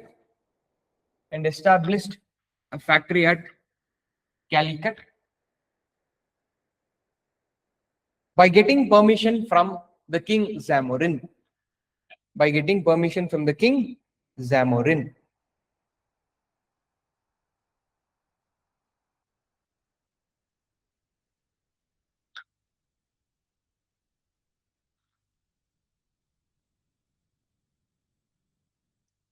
Somewhere ಎಲ್ಲಾದ್ರೂ ಬರ್ಕೊಳ್ಳಿ factory question ಬರುತ್ತೆ. Factory, it is not a processing place. It is not a processing or manufacturing place. Factory, it is not a processing or manufacturing place. It is a warehouse. It is a warehouse. Warehouse andre storehouse anta. Warehouse to store goods from hinterlands. Hinterlands andre inside the lands. To store the goods from hinterlands for export and import. HINTERLAND. Hinterlands. Hinterlands ಅಂದ್ರೆ ಆ port ಇಂದ ಒಳಗಡೆ ಇರುವಂತ ಜಾಗ ಅಷ್ಟೇ. Hinterlands for imports and exports.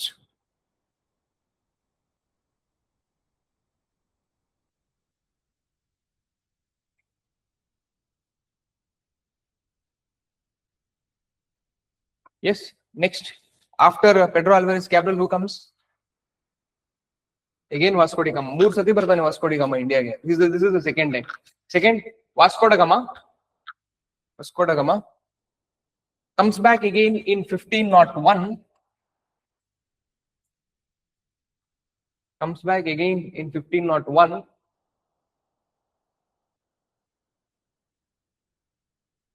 And established factory at Kannada.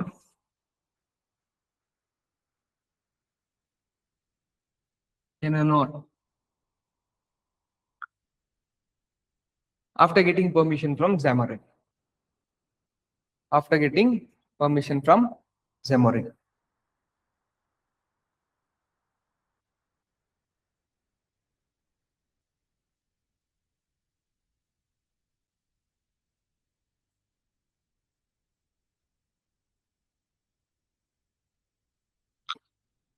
Next, after factories ಏನ್ ಮಾಡ್ತಾರೆ? Fortification. Yes, they will build forts. Next point, they will construct forts. They'll construct forts around these factories. Around these factories.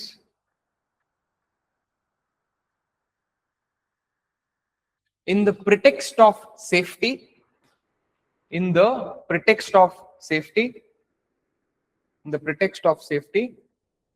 And called it as Portuguese territories. And called it as Portuguese territories.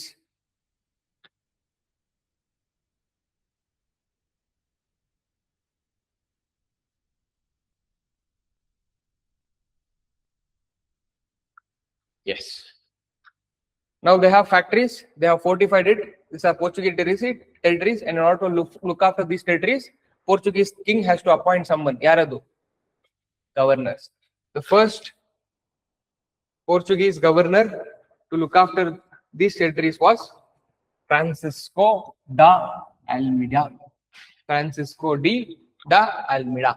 He is the first Portuguese governor to be appointed to look after the territories of Portuguese here. Calicut, Kannada, Cochin kuda bandirado or jagake. Yes, one important thing about Francisco da Almeida is his policy. A Portuguese king yaar irtare, he will tell this Francisco da Almeida that, see, you are a governor of Portuguese, first governor of Portuguese going to India.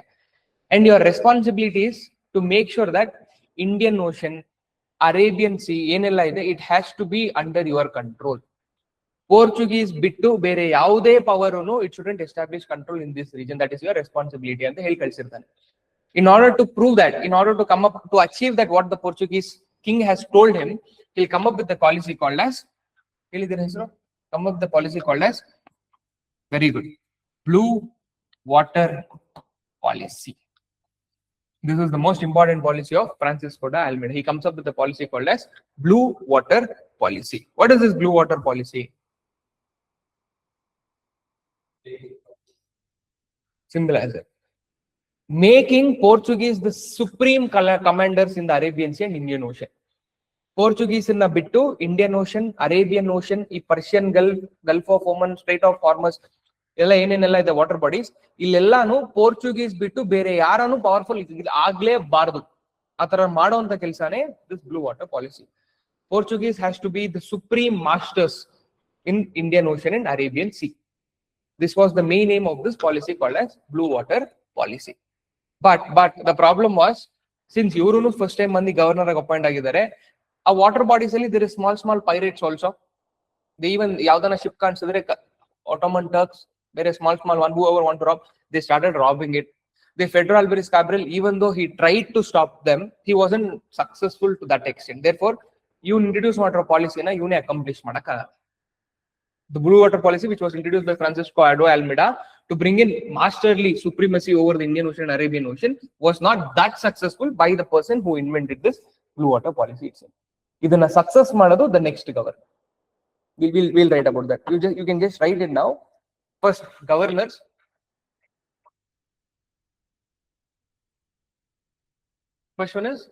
First governor is Francisco de Almeida. Didn't they receive any opposition from king for fortification, sir? Opposition andre, they gave an answer also. See, I have the most valuable goods, most luxury goods. Those are getting stolen. Adayanathru kaldu hodre, I will not have anything to give to you also. I don't have to make a business madadukku ನನ್ನ ಹತ್ರ ಏನು ಇಲ್ಲ. So I am just building it ಅಂತ ಹೇಳ್ಕೊಳ್ತಾರೆ fortification. King will be like, okay, no safety goskara katkolta idare and the king will also be quiet. But after some time, they will start doing all these things.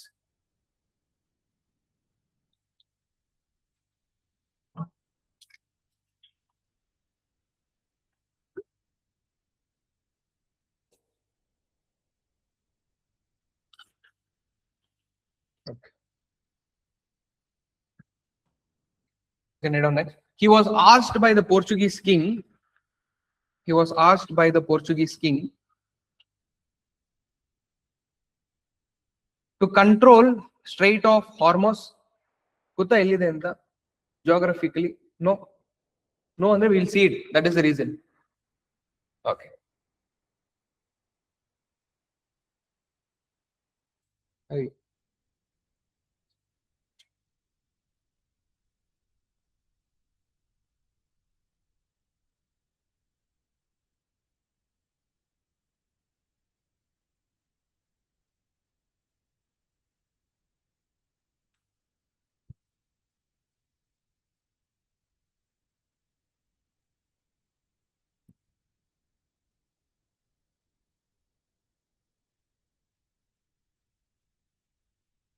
This is Strait of Hormuz.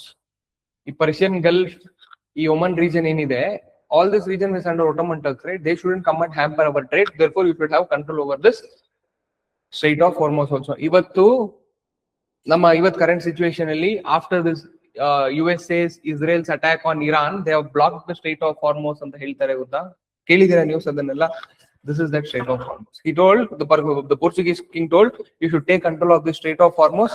The next thing he told was, next important thing that you should take control of is Gulf of Aden.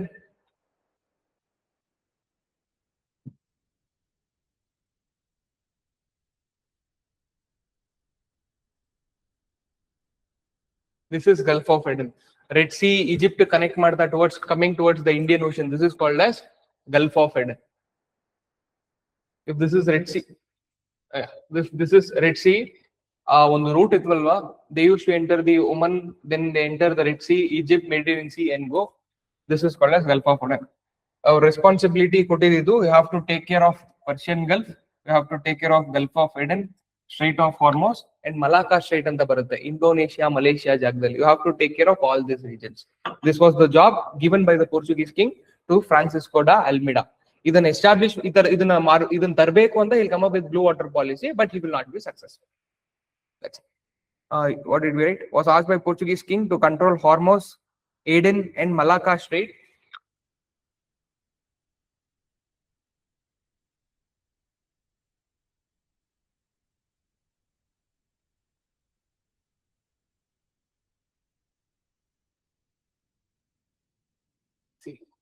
See, Malaysia ಇದೆ ಅಲ್ವಾ, Malaysia, Indonesia, the water body between Malaysia and Indonesia is called as Strait of Malacca. These are the three important water bodies which you had to control ಅಂತ ಹೇಳಿರ್ತಾರೆ.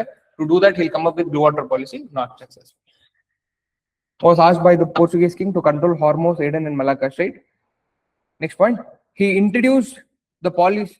He introduced the blue water policy to achieve it.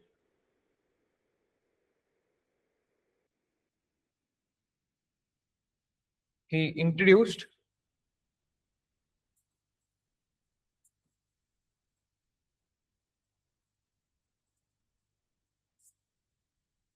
blue water policy to achieve it, but he was not able to achieve. But he was not able to achieve due to fighting the Arabian sailors. Due to fighting the Arabian sailors and pirates from Africa.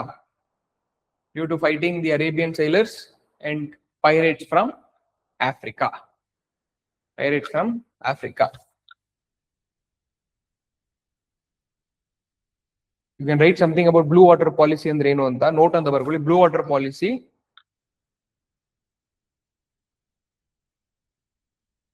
it was to establish the supremacy of Portuguese. It was to establish the supremacy of Portuguese in Indian Ocean, Arabian Sea, and the Bay of Bengal.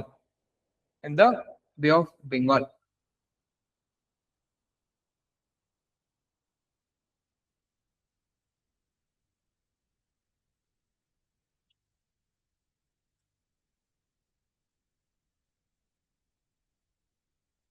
Yes, the next governor after Francisco de Almeida was Alfonso de Albuquerque.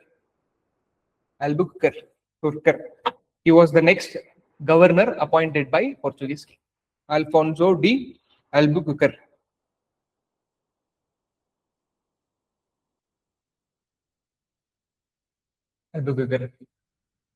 Which is that policy that was followed or that was started by Francisco de Almeida?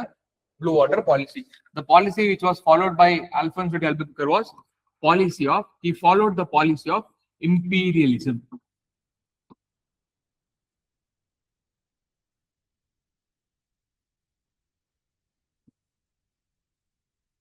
He followed the policy of imperialism. What do you mean by imperialism? ಕೇಳಿದ್ದೀರಾ word ಯಾವತ್ತಾದ್ರೂ? Imperialism. No. Imperialism is you forcefully going and taking control of some other territory. You are in Europe. You come to India and forcefully occupy regions in India either by diplomacy or by military actions is called as imperialism. Any imperialism andre this Alfonso de Albuquerque, if he wants anything, first he will go and tell. Yenadru opponilla andre hodadadru kitkontane anta. That is called as policy of imperialism. And second thing, he is considered the real successor or real power gainer of Portuguese in India. Next point you can write it this way. He is considered as real founder of Portuguese power in India. Portuguese power in India. Why is he called as real founder of Portuguese power in India? Andre, he was successful in implementing the blue water policy. Why he was considered the real founder ಅಂತ ಹೇಳ್ತಾ ಇದ್ದೀನಿ. I'll dictate that. ನೀವು ಕತೆ ಗೊತ್ತಾಗ್ಬಿಟ್ರೆ ನಿಮ್ಗೆ note ಬರ್ದಿಲ್ಲ ಅಂದ್ರೆ ಆರಾಮಾಗಿ ಅರ್ಥ ಆಗ್ಬಿಡುತ್ತೆ. Why is he called as real founder ಅಂತ ಕೇಳಿದ್ರೆ he was successful in implementing the blue water policy. What was that blue water policy? To gain supremacy over Indian Ocean, Arabian Sea, and Bay of Bengal. This was the plan introduced by Francisco de Almeida. But he was not successful because he was fighting the Arabian sailors but the African pirates and all. Fight ಮಾಡ್ತಾ ಇದ್ದ, he was not successful. After understanding what did Francisco de Almeida go through, Alfonso de Albuquerque, he'll come and tell, I will come and establish this blue water policy. ಹೇಗೆ ಅಂದ್ರೆ this Strait of Hormuz ಅಂತ ತಗೋಣ, this is Persian Gulf ಅಂತ ತಗೋಣ. He told I will block all the entry points into Indian Ocean. ಈಗ Indian Ocean ಗೆ ಎಲ್ಲೆಲ್ಲ ಈಗ for example if you want to fight anyone in the ocean, is it easy thing? ನಮ್ಮ ಹತ್ರ ಅಷ್ಟೊಂದು ದೊಡ್ಡ ವೆಪನ್ಸ್ ಇದೆಯಾ? So what we will do, Even before anyone enter the Indian Ocean, we will stop and defeat them in the entry point. So Persian Gulf, Strait of Hormuz, Gulf of Oman in ಯಾರನ್ನ enter ಆಗ್ತಾರೆ ಅಲ್ಲೊಂದು ship ಇಟ್ಟು ಅವ್ರು ಬರ್ತಿದ್ದಂಗೆ ಅವ್ರನ್ನ launch ಮಾಡ Gulf of ಇಡನ್ ಅಲ್ಲತ್ರ ಯಾವ್ದಾದ್ರು ಒಂದು ship ಇಟ್ಟು ಬೇರೆ ಯಾರಾದ್ರೂ ಅಟ್ಯಾಕ್ ಮಾಡಕ್ ಬರ್ತಾರೆ ಅಂದ್ರೆ we will destroy them there its. ಆ ಮಲಾಕಾ ಸ್ಟ್ರೈಟ್ ಹತ್ರ we keep one ship of us, if anyone enters from there we will defeat it there it's.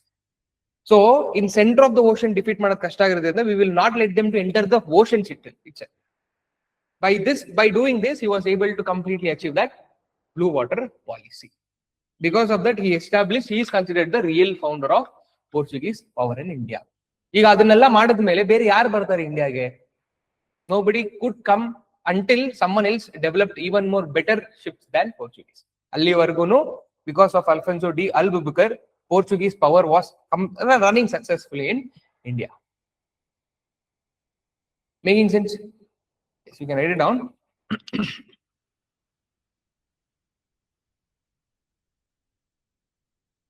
He was successful in implementing the blue water policy. He was successful in implementing the blue water policy.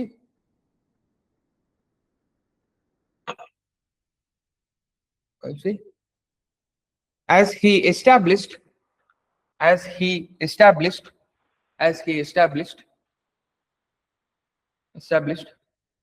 control over the Indian Ocean,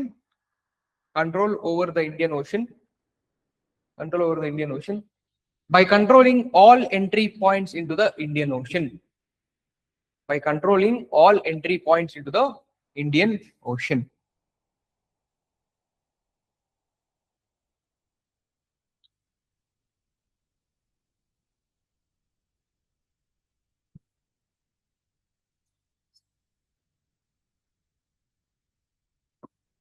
Next, he followed the policy of imperialism and he was successful in implementing the blue water policy. Next important thing that he does is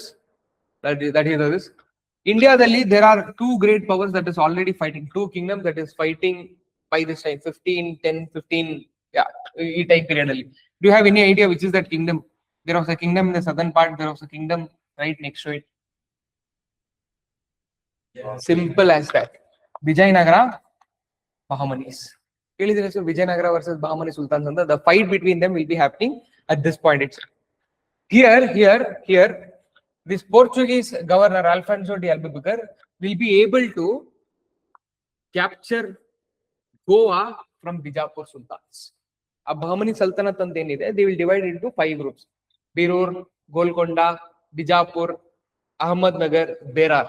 Itara 5 family dynasties agi divide ಆಗಿರುತ್ತೆ. ಅದರಲ್ಲಿ Bijapur is one family dynasty among this Bahmani Sultanate. ಅದರಲ್ಲಿ this Albuquerque will be able to capture Goa by defeating Bijapur Sultan. ಇವರಿಬ್ಬರ ಮಧ್ಯೆ ಗಲಾಟೆ ನಡೀತಾ ಇರುತ್ತೆ. ಇವ್ರು foreign powers ಬಂದಿರೋರೆಲ್ಲ ಹೇಗೆ ಅಂದ್ರೆ they will start playing between the people itself. ಇವರು ಇಂಡಿಯಾದಲ್ಲಿ ಪವರ್ ಹೇಗೆ ಎಸ್ಟಾಬ್ಲಿಷ್ ಮಾಡಿದ್ರು ಅಂದ್ರೆ ಯಾರನ್ನ ಇಬ್ರು ಕಿತ್ತಾಡ್ತಾ ಇದಾರೆ ಅಂದ್ರೆ ಯಾರ್ದನ್ನ ಒಬ್ರು ಪರ ಹೋಗಿ ನಿಂತ್ಕೊಂಡ್ ಬಿಡೋದು. ಸರ್ ನಾನ್ ಬಂದ್ ನಿಮ್ಗೆ ಸಪೋರ್ಟ್ ಮಾಡ್ತೀನಿ ಅಂತ. ಏನಾದ್ರೂ ಇವ್ನು ಸಪೋರ್ಟ್ ಮಾಡಿರೋನ್ ಗೆದ್ರೆ ಇವ್ನ ಏನಾದ್ರೂ ಫೇವರ್ ಮಾಡ್ತಾನಲ್ವಾ, ಆ ಫೇವರ್ ಮೂಲಕ ಇದನ್ನ ಈ ಕೆಲಸಗಳನ್ನೆಲ್ಲ ಮಾಡ್ಕೊಂಡು ಅಲ್ಟಿಮೇಟ್ಲಿ ಇವರಿಬ್ಬರ ಮಧ್ಯೆ ಜಗಳ ತಂದು ಯಾರನ್ನ ಒಬ್ಬರು ಸೈಡ್ ಮಾಡಿ if he is able to win, you will understand his weakness also, you will understand his mindset also. Over the period of time, you will defeat this person also and you will become the sole ruler. European powers India ದಲ್ಲಿ power 200 years ಹೇಗೆ rule ಮಾಡಿದ್ರು ಅಂದ್ರೆ ಇದೇ ಕೆಲಸ ಮಾಡಿ. ಇಬ್ಬರು ಜಗಳ ಮೂರನೇವ್ರ ಲಾಭ ಅಂತ ಹೇಳ್ತಾರಲ್ಲ, ಅದನ್ನ ಕಂಪ್ಲೀಟ್ ಆಗಿ ಅಡ್ವಾಂಟೇಜ್ ತಗೊಂಡಿದ್ದೆ ಯುರೋಪಿಯನ್ಸ್. ಹೊರಗಡೆಯಿಂದ ದಟ್ ಇಸ್ ದ ಕೇಸ್. ಯಾವತ್ತಾದ್ರೂ ಜಗಳ ಆದ್ರೂ, ಯಾರ ಮಧ್ಯೆ ಜಗಳ ಆದ್ರೂ, who are two parties who is involve, only they should fight. They should never bring in that third person. ಅವ್ನು ಯಾವತ್ತೂ ಬಂದು ಪಂಚಾಯತಿ ಮಾಡಲ್ಲ, ಅವ್ನು ಪ್ರಾಫಿಟ್ ಮಾಡ್ಕೊಂಡು ಹೋಗ್ತಾನೆ. A profit was completely taken advantage by these European powers. Next point you can read out. He captured Goa from Bijapur Sultans. In 1510.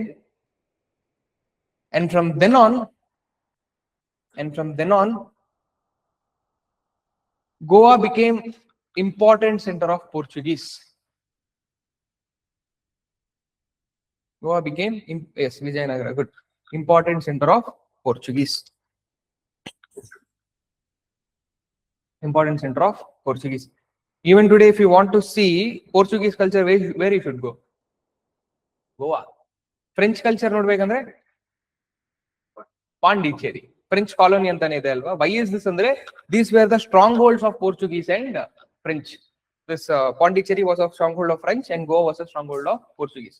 Be very in a surprising thing ಏನಂದ್ರೆ the first European powers to come to India was Portuguese, and the last European powers to leave India was also Portuguese. Even though our power ಕಳ್ಕೊಳ್ತಾರೆ, ಅದ್ರ ಬಗ್ಗೆ ಮಾತಾಡಿದ್ರೆ decline of Portuguese ಅಲ್ಲಿ they will get defeated, they will be thrown out, they will go off to Brazil. ಇದೆಲ್ಲ ಆದ್ರೂನು the last one to India leave India will be Portuguese, because their stronghold will be Goa. They will be in power, or Goa will be under their control up to 1961. ನಮ್ಗೆ independence ಸಿಗೋದು ಯಾವಾಗ? 1947. Even after ಇನ್ನ ಒಂದು 11 ವರ್ಷ approximately, Goa will not be a part of India. It will be under the control of Portuguese. Ultimate ಆಗಿ 1961 ನಲ್ಲಿ ನೀವು ಇವಾಗಿಂದ ಹೋಗ್ಬೇಕು, this is a part of India ಹೇಳಿ ಓಡಿಸಿ ಇಂಡಿಯಾಗೆ ಅದನ್ನ ಆಡ್ ಮಾಡ್ಕೊಳ್ಳೋದು. That is why even today we Goan means Portuguese culture in Goa. Yes fine, I dictate ಮಾಡ್ತೀನಿ, ಅದು ನೋಡೋಣ. We wrote about Goa, right? Next Alphonso ಅಂತ ಹೆಸರು ಎಲ್ಲಾದ್ರೂ ಕೇಳಿದ್ದೀರಾ ಇಂಡಿಯಾದಲ್ಲಿ? Mango ತಿಂದಿದ್ದೀರಾ?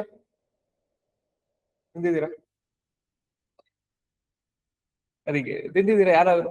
How is it? What is so unique about Alphonso mango? ಎಷ್ಟೊಂದು KG? ಎಷ್ಟು 200 ರೂಪಾಯಿ ಸರ್? 200 ರೂಪಾಯಿ ಕೊಟ್ರೆ ನನ್ಗೊಂದು ಸ್ವಲ್ಪ ತಗೊಂಡ್ ಬನ್ನಿ sir. No one has tasted. Slice ಕುಡ್ದಿದ್ದೀನಿ ಏನ್ ಬಿಡ್ಬೇಡಿ.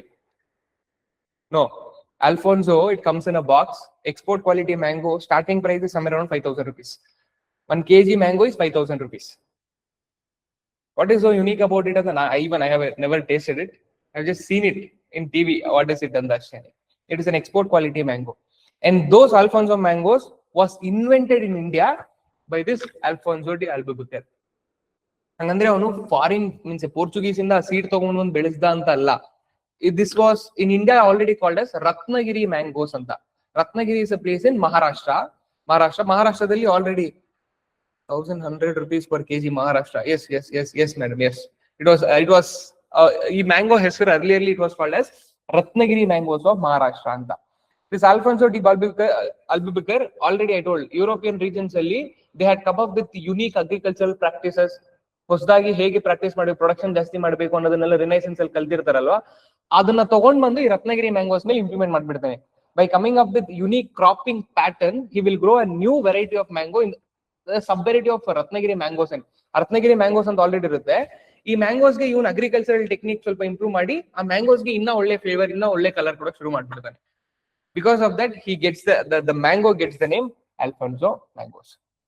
This is next important thing that he does. Write it down. He introduced a new way of mango cultivation.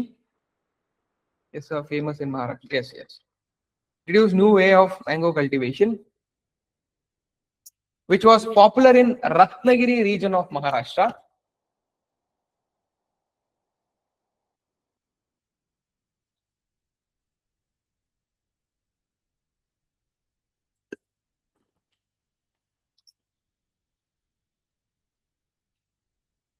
Popularly called as Alfonso mangoes.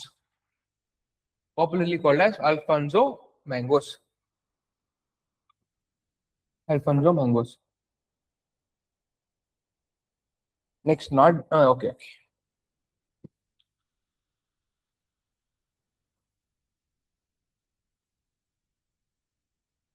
Alfonso mangoes. ಬರೀ mango ಒಂದೇನಾ? Portuguese introduce some of the crops also. ಕಾಂತಾರವನ್ನು ನೋಡಿದೀರಾ? ಒಬ್ಬ foreigner ಇರ್ತಾನಲ್ವಾ, from ಯಾವ ಊರಿಂದ? ಕಾಂತಾರವನ್ನು ನೋಡಿದೀರಾ? 2 ಅಲ್ಲ, first ಬಂದಿದ್ದಲ್ಲ, recent ಆಗಿ ಬಂದಿದ್ದು. No, the legend. Okay, the legend recent ಆಗಿ ಬಂತಲ್ಲ. ಫಸ್ಟ್ ಒಂದ್ ಬಂದಿತ್ತು, ಇವಾಗ ಸೆಕೆಂಡ್ ಒಂದ್ ಬಂತು. ನೋಡಿಲ್ವಾ ಯಾರುನು? ಅದ್ರಲ್ಲೊಬ್ಬ ನೋಡಿಲ್ವಾ ಸರ್? Okay sir. ಓಕೆ ಯಾರ ನೋಡಿರೋರು? ಅದ್ರಲ್ಲಿ ಒಬ್ಬ ಫಾರಿನರ್ ಇರ್ತಾನೆ, ಗೊತ್ತಾ? ಅವನೇನೋ ಕೆಟ್ಟ ಮಾತ್ ಬೈತಾನೆ ಅಂತೆಲ್ಲ ಗಲಾಟೆ ಮಾಡ್ತಾ ಇರ್ತಾರಲ್ಲ, ಅವ್ನು ಯಾವ ಊರು? ಅವನು ಪೋರ್ಚುಗೀಸ್. ಯಾವ ಟೈಮ್ ಪೀರಿಯಡ್ ಅಲ್ಲಿ ನಡೆಯುವಂತ ಸ್ಟೋರಿ ಇದು? ಕಾಂತಾರ ಸ್ಟೋರಿ ಇದೆ ಅಲ್ವಾ, ಇವರು ಬ್ರಹ್ಮ ಕಳಶ ಸಾಂಗ್ ಅಲ್ಲಿ ಎಲ್ಲಿಂದನೋ ಒಬ್ಬ ಕಿಂಗ್ ಬರ್ತಾನಲ್ಲ, ಕದಂಬಾಸ್. ಕರೆಕ್ಟಾ? ಕದಂಬಾಸ್ ಟೈಮಲ್ಲಿ ಪೋರ್ಚುಗೀಸ್ ಇರ್ತಾರ? ಪೋರ್ಚುಗೀಸ್ ಬರೋದು ಯಾವಾಗ? 1498. 1498. Kadambas ಇರೋದು ಯಾವಾಗ? 3rd century, 4th century. Almost 1000 years difference ಇದೆ. ಕಥೆಯಲ್ಲಿ ಒಂದು ತಪ್ಪಿದೆ. That is a logical mistake, but ಈ ಸ್ಟೋರಿ ಟೆಲ್ಲಿಂಗ್ ಅಲ್ಲಿ this is the most important thing. ನೀನ್ ಸರಿ ಹೇಳ್ತೀಯಾ ತಪ್ಪು ಹೇಳ್ತೀಯಾ ಇಂಪಾರ್ಟೆಂಟ್ ಅಲ್ಲ, ಅವ್ರಿಗೆ ಇಷ್ಟ ಆಯ್ತಾ ಇಷ್ಟ ಆಗ್ಲಿಲ್ಲ ಅನ್ನೋದು ಅಷ್ಟೇ important. Forget about it. This people ಆ foreign Portuguese, why did I mention it ಅಂದ್ರೆ, ಒನ್ ಇಸ್ ಅಲ್ಫಾನ್ಸೋ ಮ್ಯಾಂಗೋಸ್ ಒಂದು ಇಂಟ್ರೊಡ್ಯೂಸ್ ಮಾಡ್ತಾರೆ. Is there any other crop they will try to introduce into India? ಬೇರೆ ಯಾವ್ದಾದ್ರು crops ಇದೆಯಾ ಅದರಲ್ಲಿ? Potatoes, someone told it. Tobacco ಅಂದ್ರೆ cigarettes basically. Tobacco leaves. That was also introduced by Portuguese itself. ಅವನು ಹೇಳ್ತಾನಲ್ಲ ಅದರಲ್ಲಿ ವಿದೇಶದ್ದು ಹೊಗೆ ಸೊಪ್ಪು ಅಂತ ಏನು, ಅದಕ್ಕೆ this person will be like ನಮ್ಮ ಕಾಡಲ್ಲಿ ಒಂದು ಸಿಗುತ್ತೆ ಅಂತ. ನೀವು ನೋಡಲ್ಲ ಅನ್ಸುತ್ತೆ. ನೀವು ಇಷ್ಟು ಸೀರಿಯಸ್ ಆಗಿ ಕುತ್ಕೊಂಡ್ರೆ ನನ್ಗೂನು ಹಿಂಗ ಅನ್ಸುತ್ತೆ. I am a bit jovial person. You can speak freely, even I'll speak freely, so that a conversation build ಆದ್ರೆ ಸಬ್ಜೆಕ್ಟ್ ಈಸಿ ಆಗುತ್ತೆ. ನೀವು ಹಿಂಗೆ ಕುತ್ಕೊಂಡಿದ್ರೆ, even after if anyone has seen ಅಂತ ಅದ್ರ ಮೇಲೆ ಏನು ಮಾತಾಡ್ಲಿಲ್ಲ ಅಂದ್ರೆ I don't know what to do. Fine, you can next point. He introduced crops like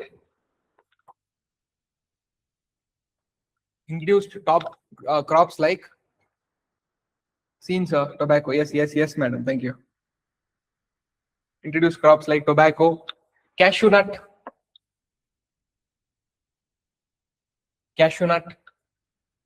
maize, tomato, etc.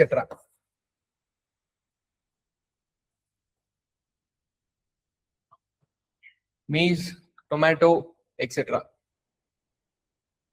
These are all the crops introduced by Portuguese. And one more important thing that Alfonso D. Albuquerque does is he abolishes sati.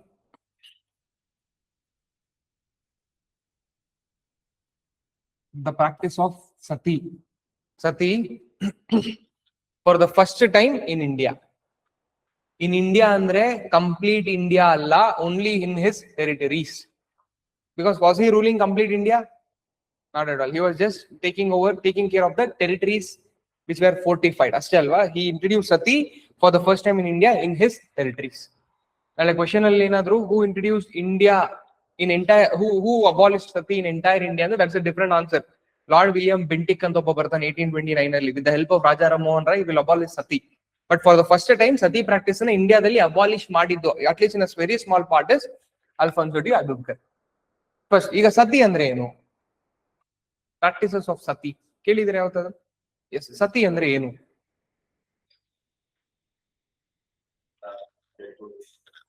Simple as that. If the husband of a wife dies and husband ಗೆ fire ಇಡ್ತಾರಲ್ವಾ, then the wife has to enter that fire and die with him. ಇದನ್ನ ನಾವು ಸತಿ ಅಂತ ಕರಿತಾ ಇದ್ವಿ. Why did they do that ಅಂದ್ರೆ, to show how loyal she is to her husband. Husband ತೀರೋದ್ಮೇಲೆ ಹೆಂಡತಿಗೆ ಇನ್ನೇನ್ ಕೆಲಸ, ಅವರು ಹೋಗ್ಬಿಡ್ಬೇಕು, ಅದು ಲಾಯಲ್ಟಿ ತೋರಿಸೋದು ಅನ್ನೋ ತರ ಡೆಮಾನ್ಸ್ಟ್ರೇಟ್ ಮಾಡಿ ಆ ತರದ ಪ್ರಾಕ್ಟೀಸ್ ಇಂಟ್ರೊಡ್ಯೂಸ್ ಮಾಡಿರ್ತಾರೆ ಪೇಟ್ರಿಯಾರ್ಕಲ್ ಸೊಸೈಟಿಯಲ್ಲಿ. But is it good? It is very violative in nature, right? So Alfonso de Albuquerque ಇವ್ರು ಬರೋ ಅಷ್ಟರಲ್ಲಿ ಇವ್ರಿಗೆ ಆಲ್ರೆಡಿ ಗೊತ್ತು ಈ ತರದೆಲ್ಲ ಪ್ರಾಕ್ಟೀಸ್ ಮಾಡಬಾರ್ದು. There is scientific developments, there is independence, freedom, ಈ ತರದೆಲ್ಲ ಅವ್ರಿಗೆ ಆಲ್ರೆಡಿ ಗೊತ್ತಿದೆ. ಈ ತರದ್ದು ಸೂಪರ್ಸ್ಟಿಷನ್ ಎಲ್ಲ ಅವ್ರು ಬಿಲೀವ್ ಮಾಡಲ್ಲ. ಅದಕ್ಕೋಸ್ಕರ ರಿನೈಸೆನ್ಸ್ ಆಗಿ ಡೆವಲಪ್ ಆಗಿದ್ದವರು. ನಮ್ಮಲ್ಲಿ ಇನ್ನ ರಿನೈಸೆನ್ಸ್ ಆಗಿಲ್ಲ, ನಾವಿನ್ನ ಹಿಂಗೆ ಇದೀವಿ. That is when he came in and he abolished sati for the first time in India. Like question paper alli, who abolished sati for first time in India anta kelidre, it is Alfonso. In entire India anta tagondre, it is William Bentinck. We will talk about him there also. Yes, these are some of the important things about Alfonso D. Albuquerque. Any doubts?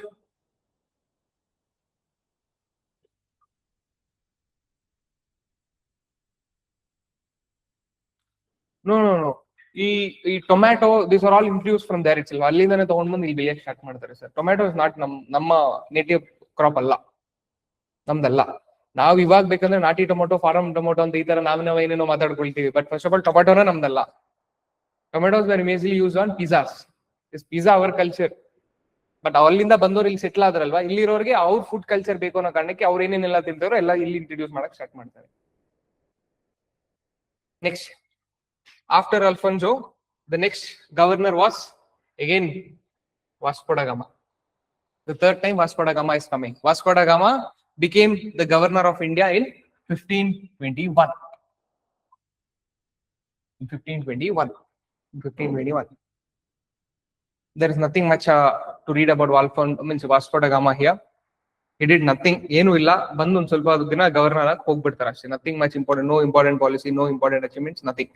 Vasco da Gama, the next governor. After Vasco da Gama, the next governor.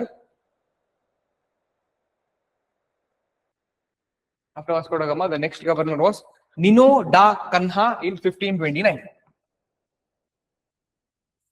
Nino da Kanha in 1529. 1529. What is the time period? 1529. Then he would be in the same time of which Mughal emperor? You ಬರ್ದಿದ್ದೀರಲ್ವಾ ಅದರಲ್ಲಿ ನೋಡಿ ಯಾರ time ಅಲ್ಲಿ ಬರ್ತಾರೆ. This was a previous year question. 1526 ಗೆ ಬಂದು ಅವನು ಹೋಗ್ಬಿಡ್ತಾನೆ. ಬಾಬರ್ ಇದಾರ?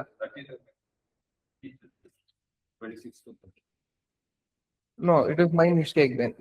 He was a contemporary of Humayun. Why did I miss it then? ನಾನು ಅದನ್ನ ಇನ್ನೊಂದ್ಸತಿ ಚೆಕ್ ಮಾಡ್ತೀನಿ. But the right answer is he was a contemporary of Humayun. Where did I go wrong?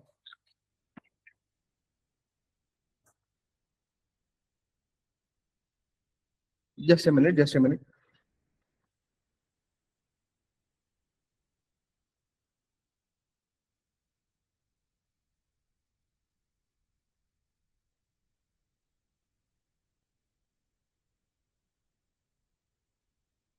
His timeline is 1529 to 1538.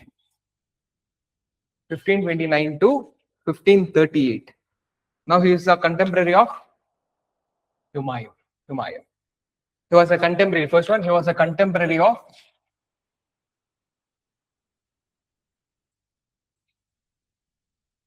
Humayun. Humayun contemporary andre Humayun and Nino da Kanha state or where at the same time. Ibrunu ಒಂದೇ time period ಅಲ್ಲಿ ಇರ್ತಾರೆ ಅಂತ. He was a contemporary of Humayun. Babur in chart, yes, but the time period is 1529 to 1538. So Humayun would be the major player now. Next important thing about Nino da Kanha is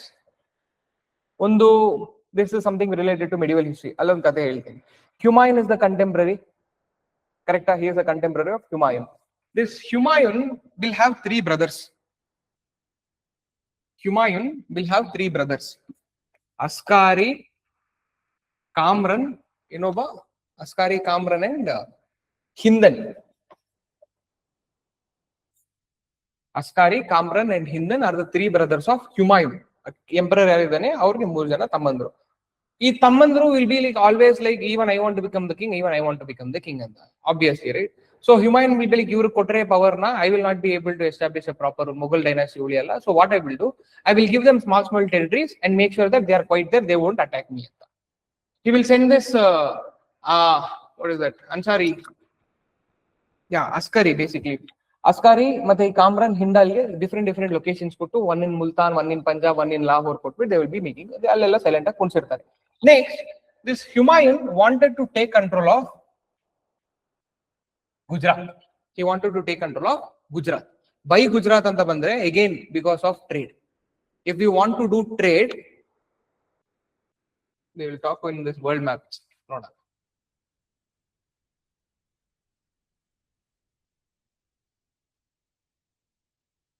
If you want to do trade, India dalli ನೀವು trade ಮಾಡಬೇಕಂದ್ರೆ through seaways you can only travel through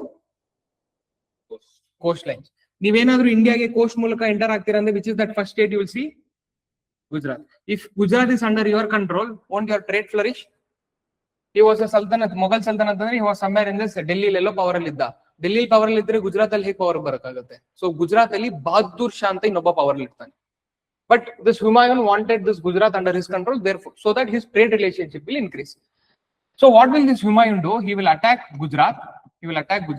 The king of Gujarat was Bahadur Shah. He will attack Gujarat and he will defeat Bahadur Shah and he will make one of his brother to take care of Gujarat. Gujarat bandu Bahadur Shah na defeat ಮಾಡಿ ಅವ್ರ ತಮ್ಮನೊಬ್ಬನ ಬಿಟ್ಬಿಟ್ಟು you take care of Gujarat ಅಂತ ವಾಪಸ್ ಹೋಗಿರ್ತಾನೆ. As soon as Humayun leaves, Babar Shah will defeat his brother and take back power in Gujarat. Humayun ಹೋಗ್ತಿದ್ದಾಗೇನೆ ತಮ್ಮನ್ನ ಬಿಟ್ಟು ಹೋಗಿದ್ದಾನೆ. ತಮ್ಮನ್ನ ಬಿಟ್ಟು ಹೋಗ್ತಿದ್ದಾಗೇನೆ Bahadur Shah will come back, defeat that brother, incompetent brother. ಅದಕ್ಕೋಸ್ಕರನೇ ಅವ್ರನ್ನ king ಮಾಡಿದ್ರೆ ಯಾವ್ದೋ ಸ್ಮಾಲ್ ಜಾಗ ಕೊಡ್ಬೇಕು ಅಂತ ಸುಮ್ಮನೆ ಇಟ್ಟಿದ್ದು, ತುಂಬಾ ಗಲಾಟೆ ಮಾಡ್ತಾ ಇದ್ದಾರೆ ಅಂತ. ಬರ್ತಿದ್ದಾಗೇನೆ as soon as Humayun leaves, this Bahadur Shah will come, defeat this brother and take back Gujarat. Humayun will be worried, ಏನ್ ಮಾಡೋದು ಈಗ, ಇವಾಗ ತಾನೇ ಗೆದ್ದಿದ್ದನ್ನ ತಮ್ಮನ್ ಕೈ ಕೊಟ್ರೆ ಹಾಳು ಮಾಡ್ಬಿಟ್ಟ. Something like this was happening. This Bahadur Shah, who is the king of Gujarat, who recaptured power from the brother of Humayun, will be invited by Ninoda Khanna to his ship. Coming back again here. Will be invited by Ninoda Khanna to his ship. Bani sir, onsati nam ship nodi hegide. We have the best ship in the world anta karsi. He will kill Bahadur Shah in his ship. After Bahadur Shah dies, obviously the Gujarat region will get in the hands of Humayun. This was an advantage which the Humayun got. Humayun asked Portuguese antanu enilla inna. He wanted to take control of Gujarat basically. Wanted to take control of Gujarat. Yakandre avaru trade relationship easy agbeಕಲ್ಲ.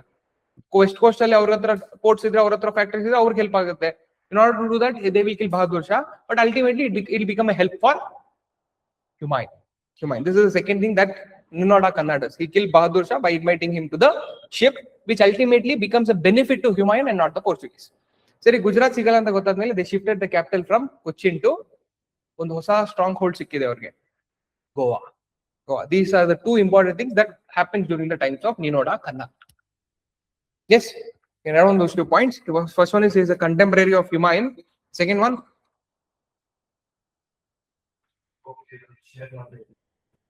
yeah, obviously sir, Pope ಗೆ ಏನಾದ್ರು share ಮಾಡ್ಬೇಕಿತ್ತ ಅಂದ್ರೆ a small portion would go to the Pope already. ಇವ್ರು ಇಲ್ಲಿಂದ ಏನೆಲ್ಲ ತಗೊಂಡ್ ಹೋಗ್ತಾರೆ, ultimately ತಗೊಂಡ್ Portuguese market ಗೆ ಹೋಗ್ಬೇಕು. ಇಂಡಿಯಾದಲ್ಲಿ ಸೇಲ್ ಮಾಡೋ ಅವಶ್ಯಕತೆ ಇಲ್ಲ, ಯಾಕಂದ್ರೆ ಇಂಡಿಯಾದಲ್ಲಿ ಇರೋದು ಇಂಡಿಯಾ ಕೊಂಡ್ಕೊಂತಾರೆ. ಇಲ್ಲಿಂದ ಇವ್ರ ಫ್ಯಾಕ್ಟರೀಸ್, ಟೆರಿಟರೀಸ್ ಇಂದ ಏನೆಲ್ಲ ಸ್ಟೋರ್ ಮಾಡ್ತಾರೆ, they used to export it to Portuguese, and from there they used to send it to different parts of Europe. ಈಗ ಪೋರ್ಚುಗೀಸ್ ಅವ್ರು ತಗೊಂಡ್ ಹೋಗಿ ಅಲ್ಲೆಲ್ಲ ಮಾರ್ಬೇಕಾದ್ರೆ, ಈಗ ಇಲ್ಲಿಂದ ಇವ್ರು 100 ರೂಪಾಯಿಗೆ ಇಸ್ಕೊಂಡು ಹೋಗಿ, ಟೇಕ್ ಫಾರ್ ಎಕ್ಸಾಂಪಲ್, ಇಂಡಿಯಾ ಇಂದ 100 ರೂಪಾಯಿಗೆ ಇಸ್ಕೊಂಡು this Portuguese will go and cell in Europe for 1000 rupees. ಅಲ್ಲಿರೋರ್ಗೆಲ್ಲ ಹೇಗ್ ಅನ್ಸುತ್ತೆ, ಇವ್ರು 100 ರೂಪಾಯಿಗೆ ತಗೊಂಡ್ ಬಂದ್ 1000 ರೂಪಾಯಿಗೆ ನಮಗೆ ಮಾರಿದ್ರೆ ನಮಗ್ ಲಾಸ್ ಅಲ್ವಾ? ಅದ್ರ ಬದಲು ನಾವೇ ಒಂದು 500 ರೂಪಾಯಿ ಖರ್ಚು ಮಾಡಿ ಇಂಡಿಯಾಗೆ ಹೋಗ್ಬಿಟ್ರೆ, we will be able to procure it at the 100 rupees itself and come and sell it at 1000 rupees. 500 ರೂಪಾಯಿ ಖರ್ಚು ಮಾಡಿದ್ರೆ we will be making 1000 rupees profit, not once, multiple times. This desire, this thing will bring everyone to India. We will see that. But one small portion ಎಲ್ಲರಿಗೂ ಹೋಗ್ತಾ ಇರುತ್ತೆ sir. Next point of Ninoda Khanna. He invites the Gujarat king Bahadur Shah.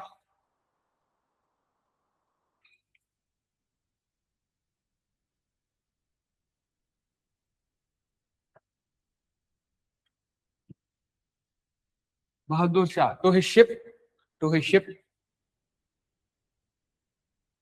and kills him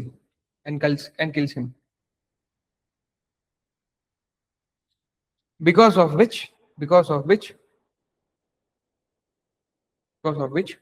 Humayun will again gain control over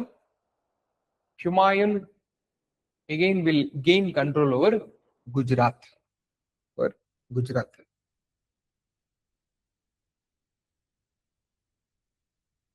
Next, he shifted the capital from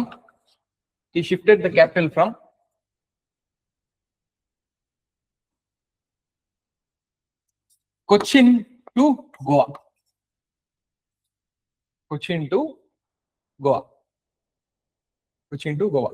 These are some of the important governors. Saki iವ್ರ ಬಗ್ಗೆ ಅಷ್ಟೇ. Who and all ಯಾರೆಲ್ಲ ಹೆಸರು ನೋಡಿದ್ವಿ ಈಗ. After Vasco da Gama, the second one to come to India was Pedro Alvarez Cabral. He established factory at Calicut. After that, Vasco da Gama comes to India in 1501 and established factory at Kannada. ಕಟ್ಟದ ಮೇಲೆ fortification ಮಾಡಿ ನಮ್ದೇ ಜಾಗ ಅದನ್ನ ನೋಡ್ಕೊಳೋದಕ್ಕೆ we want governors. So Portuguese king will send the governor. Who is the first governor? Francisco de Almeida. He has one policy, blue water policy, not successful. After him, Alfonso. His policy of imperialism, and he was successful in this implementing blue water policy also. Sati ನೋಡಿದೀವಿ, Alfonso Mango crops ನೋಡಿದೀವಿ, ಮತ್ತೆ Goa capture ಮಾಡೋದು. That is more important. Goa capture ಮಾಡ್ತಾರೆ. After him, Vasco da Gama again. ಅದಾದ್ಮೇಲೆ Ninoda Khanna. Humayun time ಅಲ್ಲಿ ಬರ್ತಾನೆ. Humayun brother Humayun help ಮಾಡಕ್ ಹೋಗಿ, Humayun ಹೆಲ್ಪ್ ಮಾಡ್ಬೇಕು ಅಂತ ಏನಿಲ್ಲ, ಗುಜರಾತ್ ಕಿಂಗ್ ಅನ್ನ ಸಾಯಿಸ್ಬಿಟ್ಟು he will help Humayun and ultimately shift the capital to Goa. ಅಷ್ಟೇ. These are the important governors. These are the important things of Portuguese governors.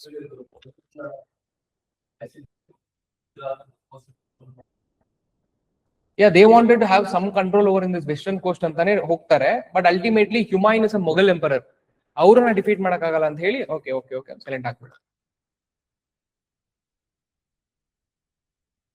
Next after all these governors, in next after they come 1498 ಬಂದ್ಮೇಲೆ in 50 years, which are the after 50 years from 1498 to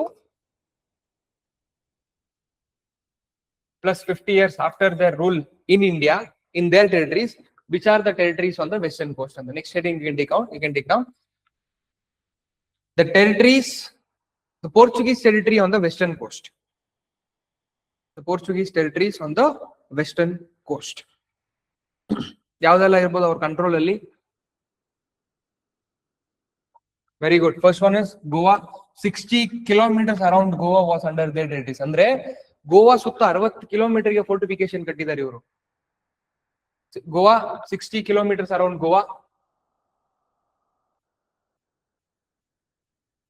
second one you have see here Bombahia. This was the name ನಾವು ಕರೆದಿದ್ದು, ಅವ್ರು ಬಾಂಬೆ ಮಾಡಿ ಇವತ್ತು ಅದು ಮುಂಬೈ ಆಗಿದೆ. You can read it as Bombay.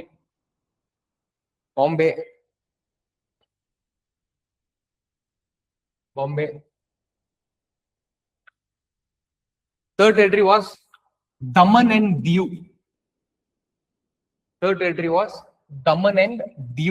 What is this Daman and Diu? Union territories. Daman and Diu.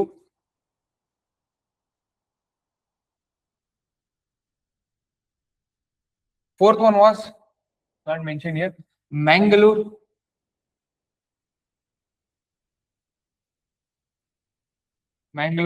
ನಾವು ಮಂಗಳೂರು ಅಂತೀವಿ, Mangalore. Fifth one, Kannada.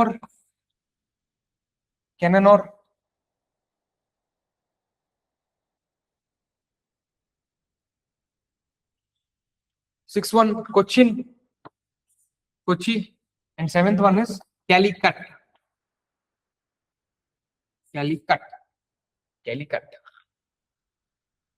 Yes, these were the important territories on the western coast.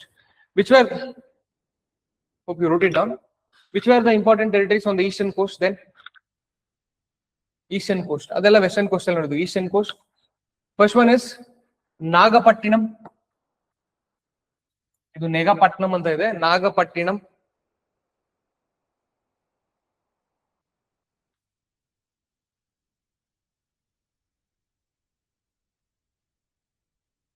You have not Pondicherry, it's Chennai. Pondicherry is an important part during French. Chennai.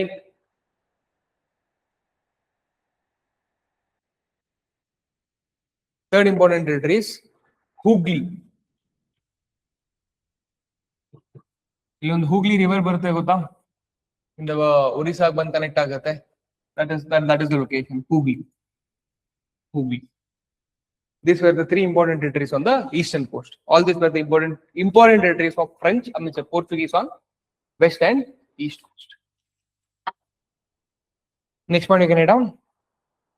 Portuguese were the first to come. Calicut, Kannada, Cochin. Yes, good. Portuguese were first to come and the last to go. In bracket you can write down after Goa's liberation in 1961. And last to go, in bracket you can write down after Goa's liberation in 1961.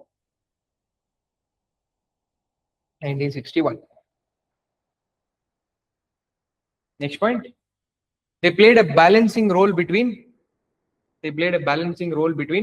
which were the empires or which were the dynasties already in India now. Which were the powerful dynasties during the time 1500s, 1510, 1520 actually. There were four important dynasties in India. You had Mughals. You might know it. These Mughals used to always fight with blood. Marathas. This was something that was happening in North India. South India, Vijayanagara and Bahmanis. How did this Portuguese state for this 50 years of time? Andre, they started involving into the internal conflicts. If there is fight between Vijayanagara and Bahmanis, one time they used to support Vijayanagara, once they used to support Bahmanis. If there is fight between Mughals and Marathas, once they used to support Mughals, once they used to support Marathas. Yaar gedrunu your profit ತಗೊಳ್ಳೋ. So they always played a balancing role between Mughals and Marathas, Vijayanagara and Bahmanis. Because of this, they were in power for a very long period of time. ನೀವು ಒಬ್ಬರ ಕಡೆನೇ ನಿಂತ್ಕೊಂಡ್ರೆ ಅನ್ಕೊಳ್ಳಿ, if he is very powerful, you will be there until he is there. ಅವನೇನಾದ್ರೂ weak ಆಗೋದ್ರೆ you are also weak. If you are siding who is strong, ಯಾರು strong ಇದ್ರೆ ಅವ್ರ ಕಡೆ ಹೋಗ್ತಾ ಇದ್ರೆ ಗೆದ್ದೋರ್ ಕಡೆ ಎಲ್ಲ ನೀವು ಇದೇ ಇದ್ದೀರಲ್ವಾ, then you will be in power, of course. That is what even Portuguese did, all the European powers did. They played a balancing role between Mughals and Marathas, and also between Vijayanagara and Bahmanis.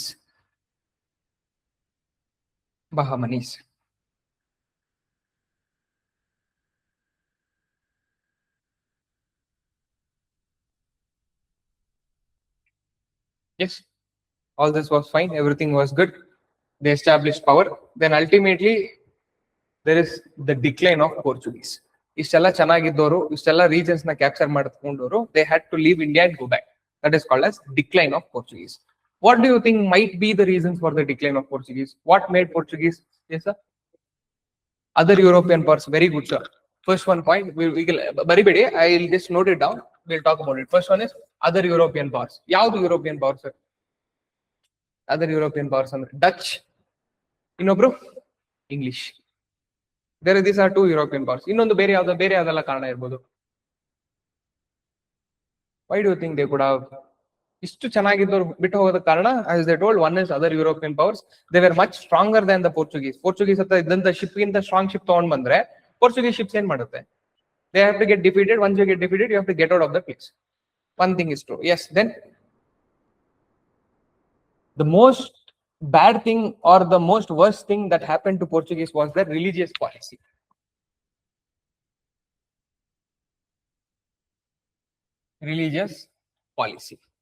What is the main reason that they came to India? Andre, we always feel trade.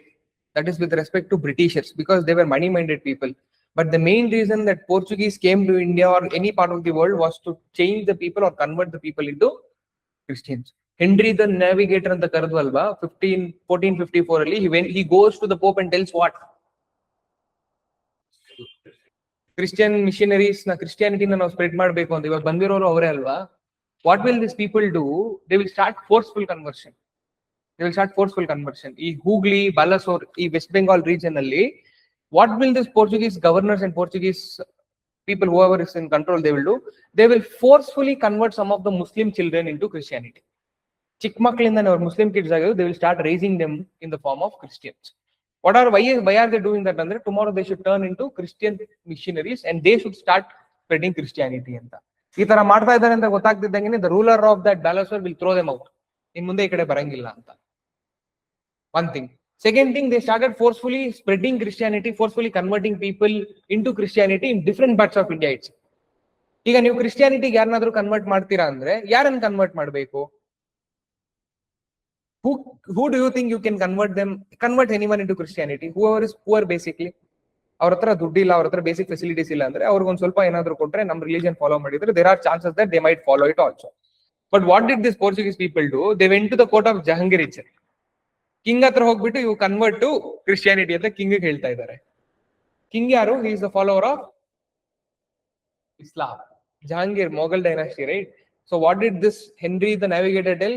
Muslim is dominating the entire world. We should convert it into Christianity. So ನಾವು ಜನರನ್ನ change ಮಾಡೋದಕ್ಕಿಂತ king ಅನ್ನೇ change ಮಾಡಿದ್ರೆ ಜನ automatic ಆಗಿ change ಆಗ್ತಾರೆ ಅಂತ king ಹತ್ರಕ್ಕೆ ಹೋಗ್ಬಿಟ್ಟು they are thinking we are the protectors of Islam ಅಂತ. Someone else from outside is coming and telling you convert to Christianity. Jahangir ನೋಡ್ತಾನೆ, ಏನೋ ಪಾಪ ಟ್ರೇಡ್ ಮಾಡ್ಕೊಳ್ಳಿ ಅಂತ ಬಿಟ್ರೆ ನನ್ನ ಹತ್ರಕ್ಕೆ ಬಂದು ನೀವು ಕ್ರಿಸ್ಟಿಯಾನಿಟಿ ಕನ್ವರ್ಟ್ ಮಾಡ್ಕೊಳ್ಳಿ ಅಂತ ಹೇಳಿದ್ರೆ he will start throwing them. That is the first way of decline. That is the first thing that happens. They forcefully converted people which were not liked by the local leaders. They threw them away from that local positions. First reason. Second reason, ನೀವು ಹೇಳಿದಾಗೇನೆ the advent of other European powers. Now I'll go a bit forward. In 1608 or 1498 ಬಂದು we are still in that 1500s ಅಲ್ಲಿ ಇದೀವಿ, but I am 50 years further. In 1608 there is a British person called as Captain William Hawkins ಅಂತ. ಅದು English ಅಲ್ಲಿ ಬರೀತೀವಿ, English because we are still writing about Portuguese. ಇಲ್ಲಿ English ಬಗ್ಗೆ I'll still make you write this. So you'll have an understanding. The Captain William Hawkins unknown, he will come to the court of Jahangir. 1608 timeline nodidre, you have that Jahangir. Yes. He'll come to the court of Jahangir and he will start conversing with the king in Persian language. Persian language andre yavdu? Islamic language basically. Persia andre yavdu? Iran. Iran is nothing but Muslim world. King yaru? The Muslim. So he started conversing in the Persian language. Iga, what is the situation of the king? There is a new person coming to my court called as Captain William Hawkins. Banbitu nan jote nan bhashayal matadta idane. There is someone called as Portuguese who has already established factory and he is trying to force me to convert. He is telling me to convert to Christianity. Ivribbar madhye who will the king support? English one alva, the Captain William Hawkins. Captain William Hawkins with a friend agbiಡ್ತಾನೆ. He'll be like, okay, I am very happy with you. You are talking to me in my language. What do you want? I want to establish factory at Surat. Okay, granted. Okay, you establish a factory at Surat. You are happy with him because he spoke in your language. You gave him permission to establish Surat.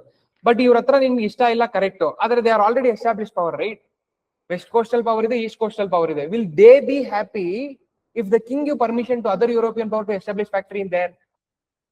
Not at all. Not at all. That is when fight established between Portuguese and English. ಇವರಿಬ್ಬರೇ start ಮಾಡಿದ್ರು European powers ಇವರಿಬ್ಬರೇ start ಮಾಡ್ತಾರೆ ಜಗಳ ಆಡೋದಕ್ಕೆ. Initially this Portuguese navy will defeat English navy ಯಾಕಂದ್ರೆ ಬರಬೇಕಾಗಿರೋದು boat ಮೂಲಕ ಮಾತ್ರನೇ. And but later on in a battle called as in battle of Swally or Suvali ಅಂತಾನು ಕರಿತೀವಿ. In battle of Swally in 1612 English Navy meaning British Navy, English ಅಂದ್ರೆ British Navy defeated Portuguese. ಒಂದ್ಸತಿ ಏನೋ ಗೆದ್ರಿ but second time ಸೋತ್ರಲ್ವಾ, ಅದ್ರ ಮೇಲೆ the English have the support of local king also. He likes them more than the Portuguese. So automatically Portuguese will get defeated by the English Navy. After and because of this battle of Swally, they had to leave India. Their power in India got reduced. These are two main important reasons. We'll talk about it. You're clear with these two reasons. Bad religious policy one. Second one is battle of Swally. Because of which their power in India reduced and ultimately they were forced to leave out of India with additional reasons. Yes, you can write it down. Heading you can put it as the decline of Portuguese itself.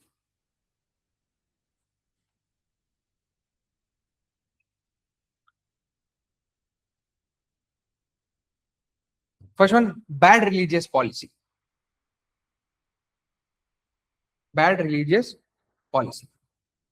Bad religious policy. Other Pagdalene, you can write it down bracket ali. Sword or Christianity.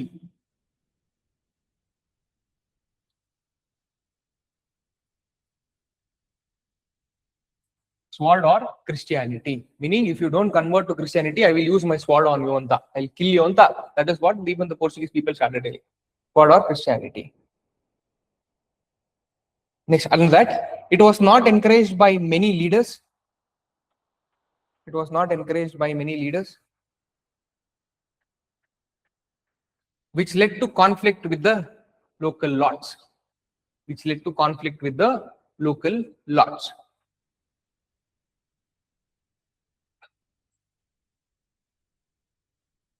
Local lords.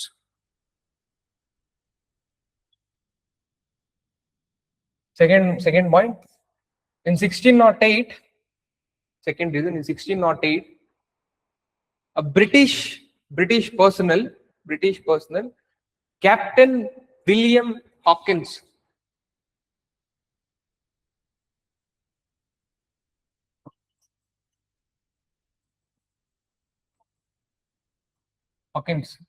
comes to the court of Jahangir,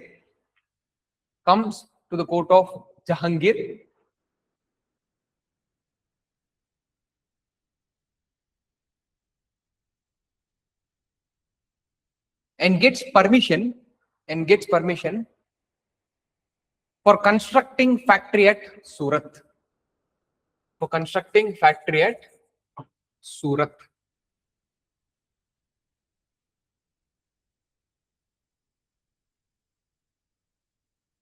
And that it leads to fight between Portuguese and English.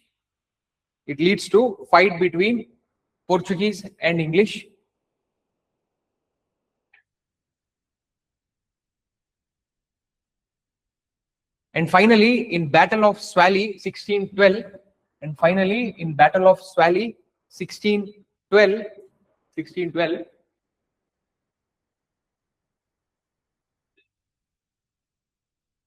Portuguese Navy was destroyed by British. Portuguese Navy was destroyed by British. Next. I told you, a forceful conversion ಮಾಡಿದ local leaders ಜೊತೆ ಅಂತ. Next point. In 1631,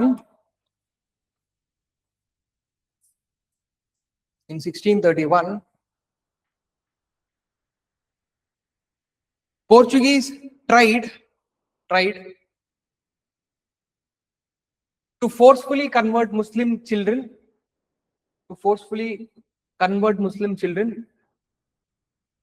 and raise them as Christians, in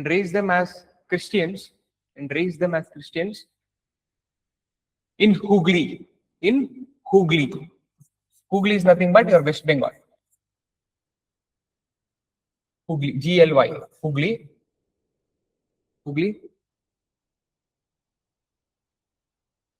which angered the Nawab of Bengal,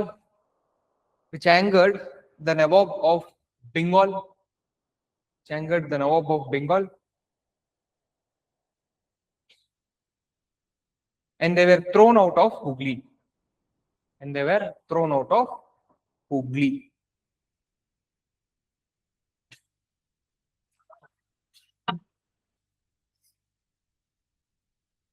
Next one. Next important reason ಏನಿದೆ, I'll talk about it, then you can write it. In 1661, in 1662, one important event happens. In 1662, there is one important event that happens. That is, there is an English king or the British king called as King Charles II. There is an English king, British king called as King Charles II. This King Charles II will get married to a Portuguese queen, called as, what is her name? Catherine. Yeah. Yes. To a Portuguese queen called as Catherine. There is a British king called as King Charles II. He gets married to a Portuguese king called as Catherine. Why did he marry her? He married for dowry. ಒಂದು ಏನಕ್ಕೆ ಮದುವೆ ಆದ ಅಂದ್ರೆ ಡೌರಿಗೋಸ್ಕರ ಮದುವೆ ಆದ. ಅದ್ರ ಮೇಲೆ king ಮತ್ತೆ ಕ್ವೀನ್ ಮದುವೆ ಆದ್ರೆ ಅವರಿಬ್ಬರ ಮಧ್ಯೆ ಗಲಾಟೆ ಕಡಿಮೆ ಆಗಿ ರಿಲೇಶನ್ಶಿಪ್ ಸ್ಟ್ರಾಂಗ್ ಆಗುತ್ತೆ ಅನ್ನೋದೆಲ್ಲ ಇರುತ್ತಲ್ವಾ. Because of those reasons king Charles II married the Portuguese king called as Catherine. What is that he got in dowry? He got Bombay as dowry. It was their stronghold, right? He got Bombay as dowry. Now what will this King Charles do of England, of Britain, do with Bombay? ಏನ್ ಮಾಡಕ್ಕಾಗುತ್ತೆ ಬಾಂಬೆ ಇಟ್ಕೊಂಡು? What he will do, by this time 1662 ಅಷ್ಟರಲ್ಲಿ, by 1600s East India Company of Britishers was already established. Like in ಸ್ವಲ್ಪ ಹಿಂದೆ ಮುಂದೆ ಆಗುತ್ತೆ ಇಲ್ಲಿ, will talk about English also. By 1600s East India Company ಅಂತ ಒಂದು ಬ್ರಿಟಿಷ್ ಕಂಪನಿ ಆಲ್ರೆಡಿ ಎಸ್ಟಾಬ್ಲಿಷ್ ಆಗಿ, they would have taken permission in 1608 Surat ಹತ್ರ Captain William Hawkins battle of Swally 1612 ಅಲ್ಲಿ ಗೆದ್ದ ಮೇಲೆ 1613 ಅಲ್ಲಿ ಸೂರತ್ ಅಲ್ಲಿ ಫ್ಯಾಕ್ಟರಿ ಎಸ್ಟಾಬ್ಲಿಷ್ ಮಾಡಿ they would be doing proper trade in India. ಈಗ 1662 ಅಲ್ಲಿ King Charles to get the Bombay, what he will do with Bombay which is located in India? ಅವನೇನು ಮಾಡಕ್ಕಾಗಲ್ಲ. ಅವನೇನ್ ಮಾಡ್ತಾನೆ, he will give Bombay to this East India Company. ನಾನು ಇಟ್ಕೊಂಡು ಏನು ಮಾಡಕ್ಕಾಗಲ್ಲ. There is a company which is of British which is already running in India, will give Bombay to them at a rental basis, 10 pounds per year ಅಂತ ಏನೋ very small amount of rent ಕೊಟ್ಟು ಬಾಂಬೆ ಅವನು ಸಿಕ್ಕಿರೋ ಡೌರಿನ ಈಸ್ಟ್ ಇಂಡಿಯಾ ಕಂಪನಿ ಕೊಟ್ಬಿಡ್ತಾನೆ. Portuguese ಇದ್ದಂತ ಇನ್ನೊಂದು stronghold ಹೋಗ್ಬಿಡುತ್ತೆ. This is another reason why Portuguese had to decline. Can I add on that? The Portuguese queen Catherine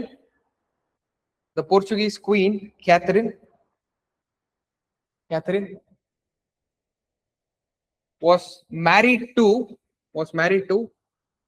British King Charles II.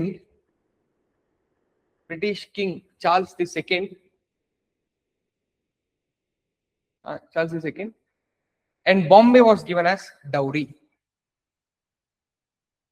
Bombay was given as dowry. because of which Portuguese lost another stronghold, because of which Portuguese lost another stronghold on the western coast. On the western coast.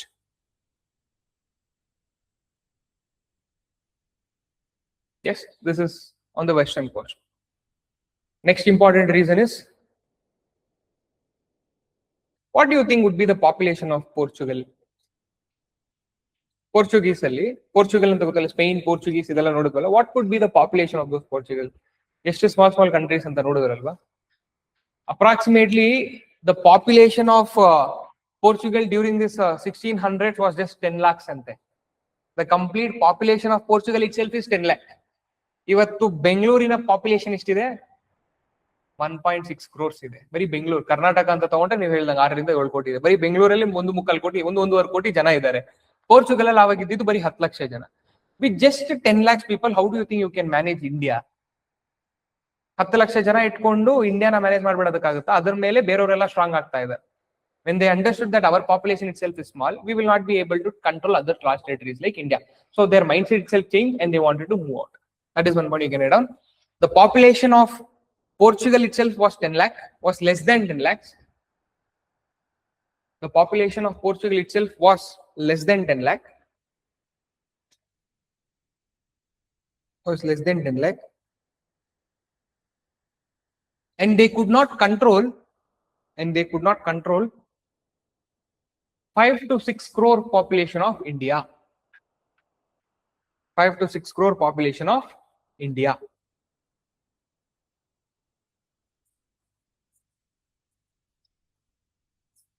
Population of India. Last reason is, by the 1662, 1670s, Baroshali, they have understood there are other European powers which are coming to India. They are much stronger, they are much powerful, they have better navy. I have no place in India. That is when Portuguese will change their direction towards Brazil. A Treaty of Tordesillas ಅಂತ ಓದಿದ್ವಿ ಗೊತ್ತಾ? Treaty of Tordesillas ಅಲ್ಲಿ ಏನಾಗಿತ್ತು agreement? West of Atlantic let Spain explore, let the east of Atlantic Portuguese explore.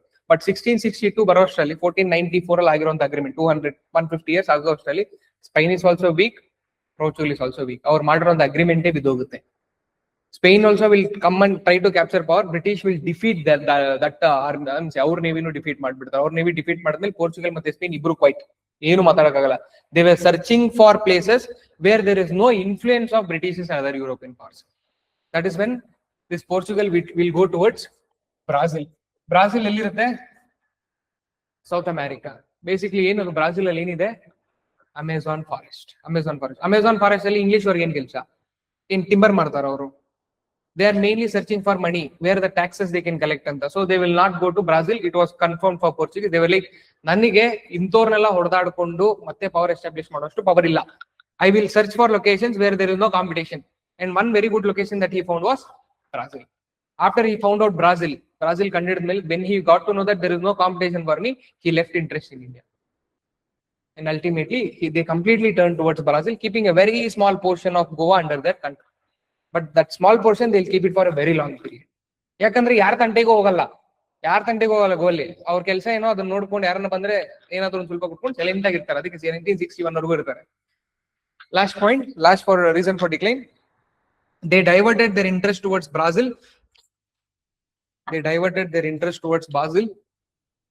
And ignored India. They diverted their interest towards Brazil and ignored India because of increased competition. From other European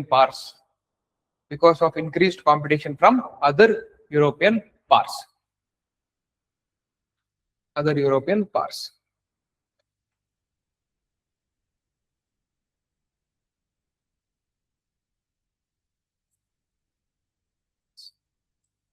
That's it about Portuguese.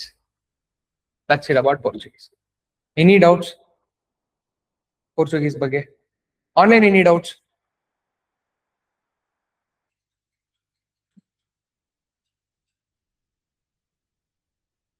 No. ಇವಾಗ ನೀವೇನ್ ಮಾಡಬೇಕು? After going home, you have to take any one standard book, Advent of European chapters open ಮಾಡಿ, study Portuguese. At least study Portuguese mugudre you can study about Dutch also, but make sure you study Portuguese ಓದಿದ್ಮೇಲೆ if you feel anything is important, ಈ question ಏನಾದ್ರು ಬರ್ಬೋದು, ಇದನ್ನ ನಾನು ಜ್ಞಾಪಕ ಇಟ್ಕೊಳ್ಬೇಕು ಅಂತ ಏನಾದ್ರು ಪಾಯಿಂಟ್ ಅನ್ಸಿದ್ರೆ write it in your notes itself. This is how we'll complete standard book also by the time classes get completed. ಇಲ್ಲಿ ಏನ್ ಮಾಡ್ತೀವೋ ಅದನ್ನ ಹೋಗಿ ಅವತ್ತೇ ಓದ್ಬಿಟ್ರೆ you will be in a position to understand it quickly also. If you want to write down any points, you'll write it automatically here also. ಮತ್ತೆ text book ಓದೋ ಅವಶ್ಯಕತೆ ಇರಲ್ಲ, ಎಲ್ಲ ನಿಮ್ ಬುಕ್ ಅಲ್ಲೇ ಇರುತ್ತೆ. So by the time we complete modern Indian history, ನೀವು ಯಾವ್ದನ್ನ ಒಂದು ಸ್ಟ್ಯಾಂಡರ್ಡ್ ಬುಕ್ ಆದ್ರೂ ಕಂಪ್ಲೀಟ್ ಆಗಿ ಒಂದ್ಸತಿ ಓದ್ಬಿಟ್ಟಿರ್ತೀರಾ. ಸೊ ಅವಾಗ ಅದು ನೆಕ್ಸ್ಟ್ ಟೈಮ್ ಓದೋದಕ್ಕೆ ಬರ್ಡನ್ ಆಗಲ್ಲ. You can do that. S.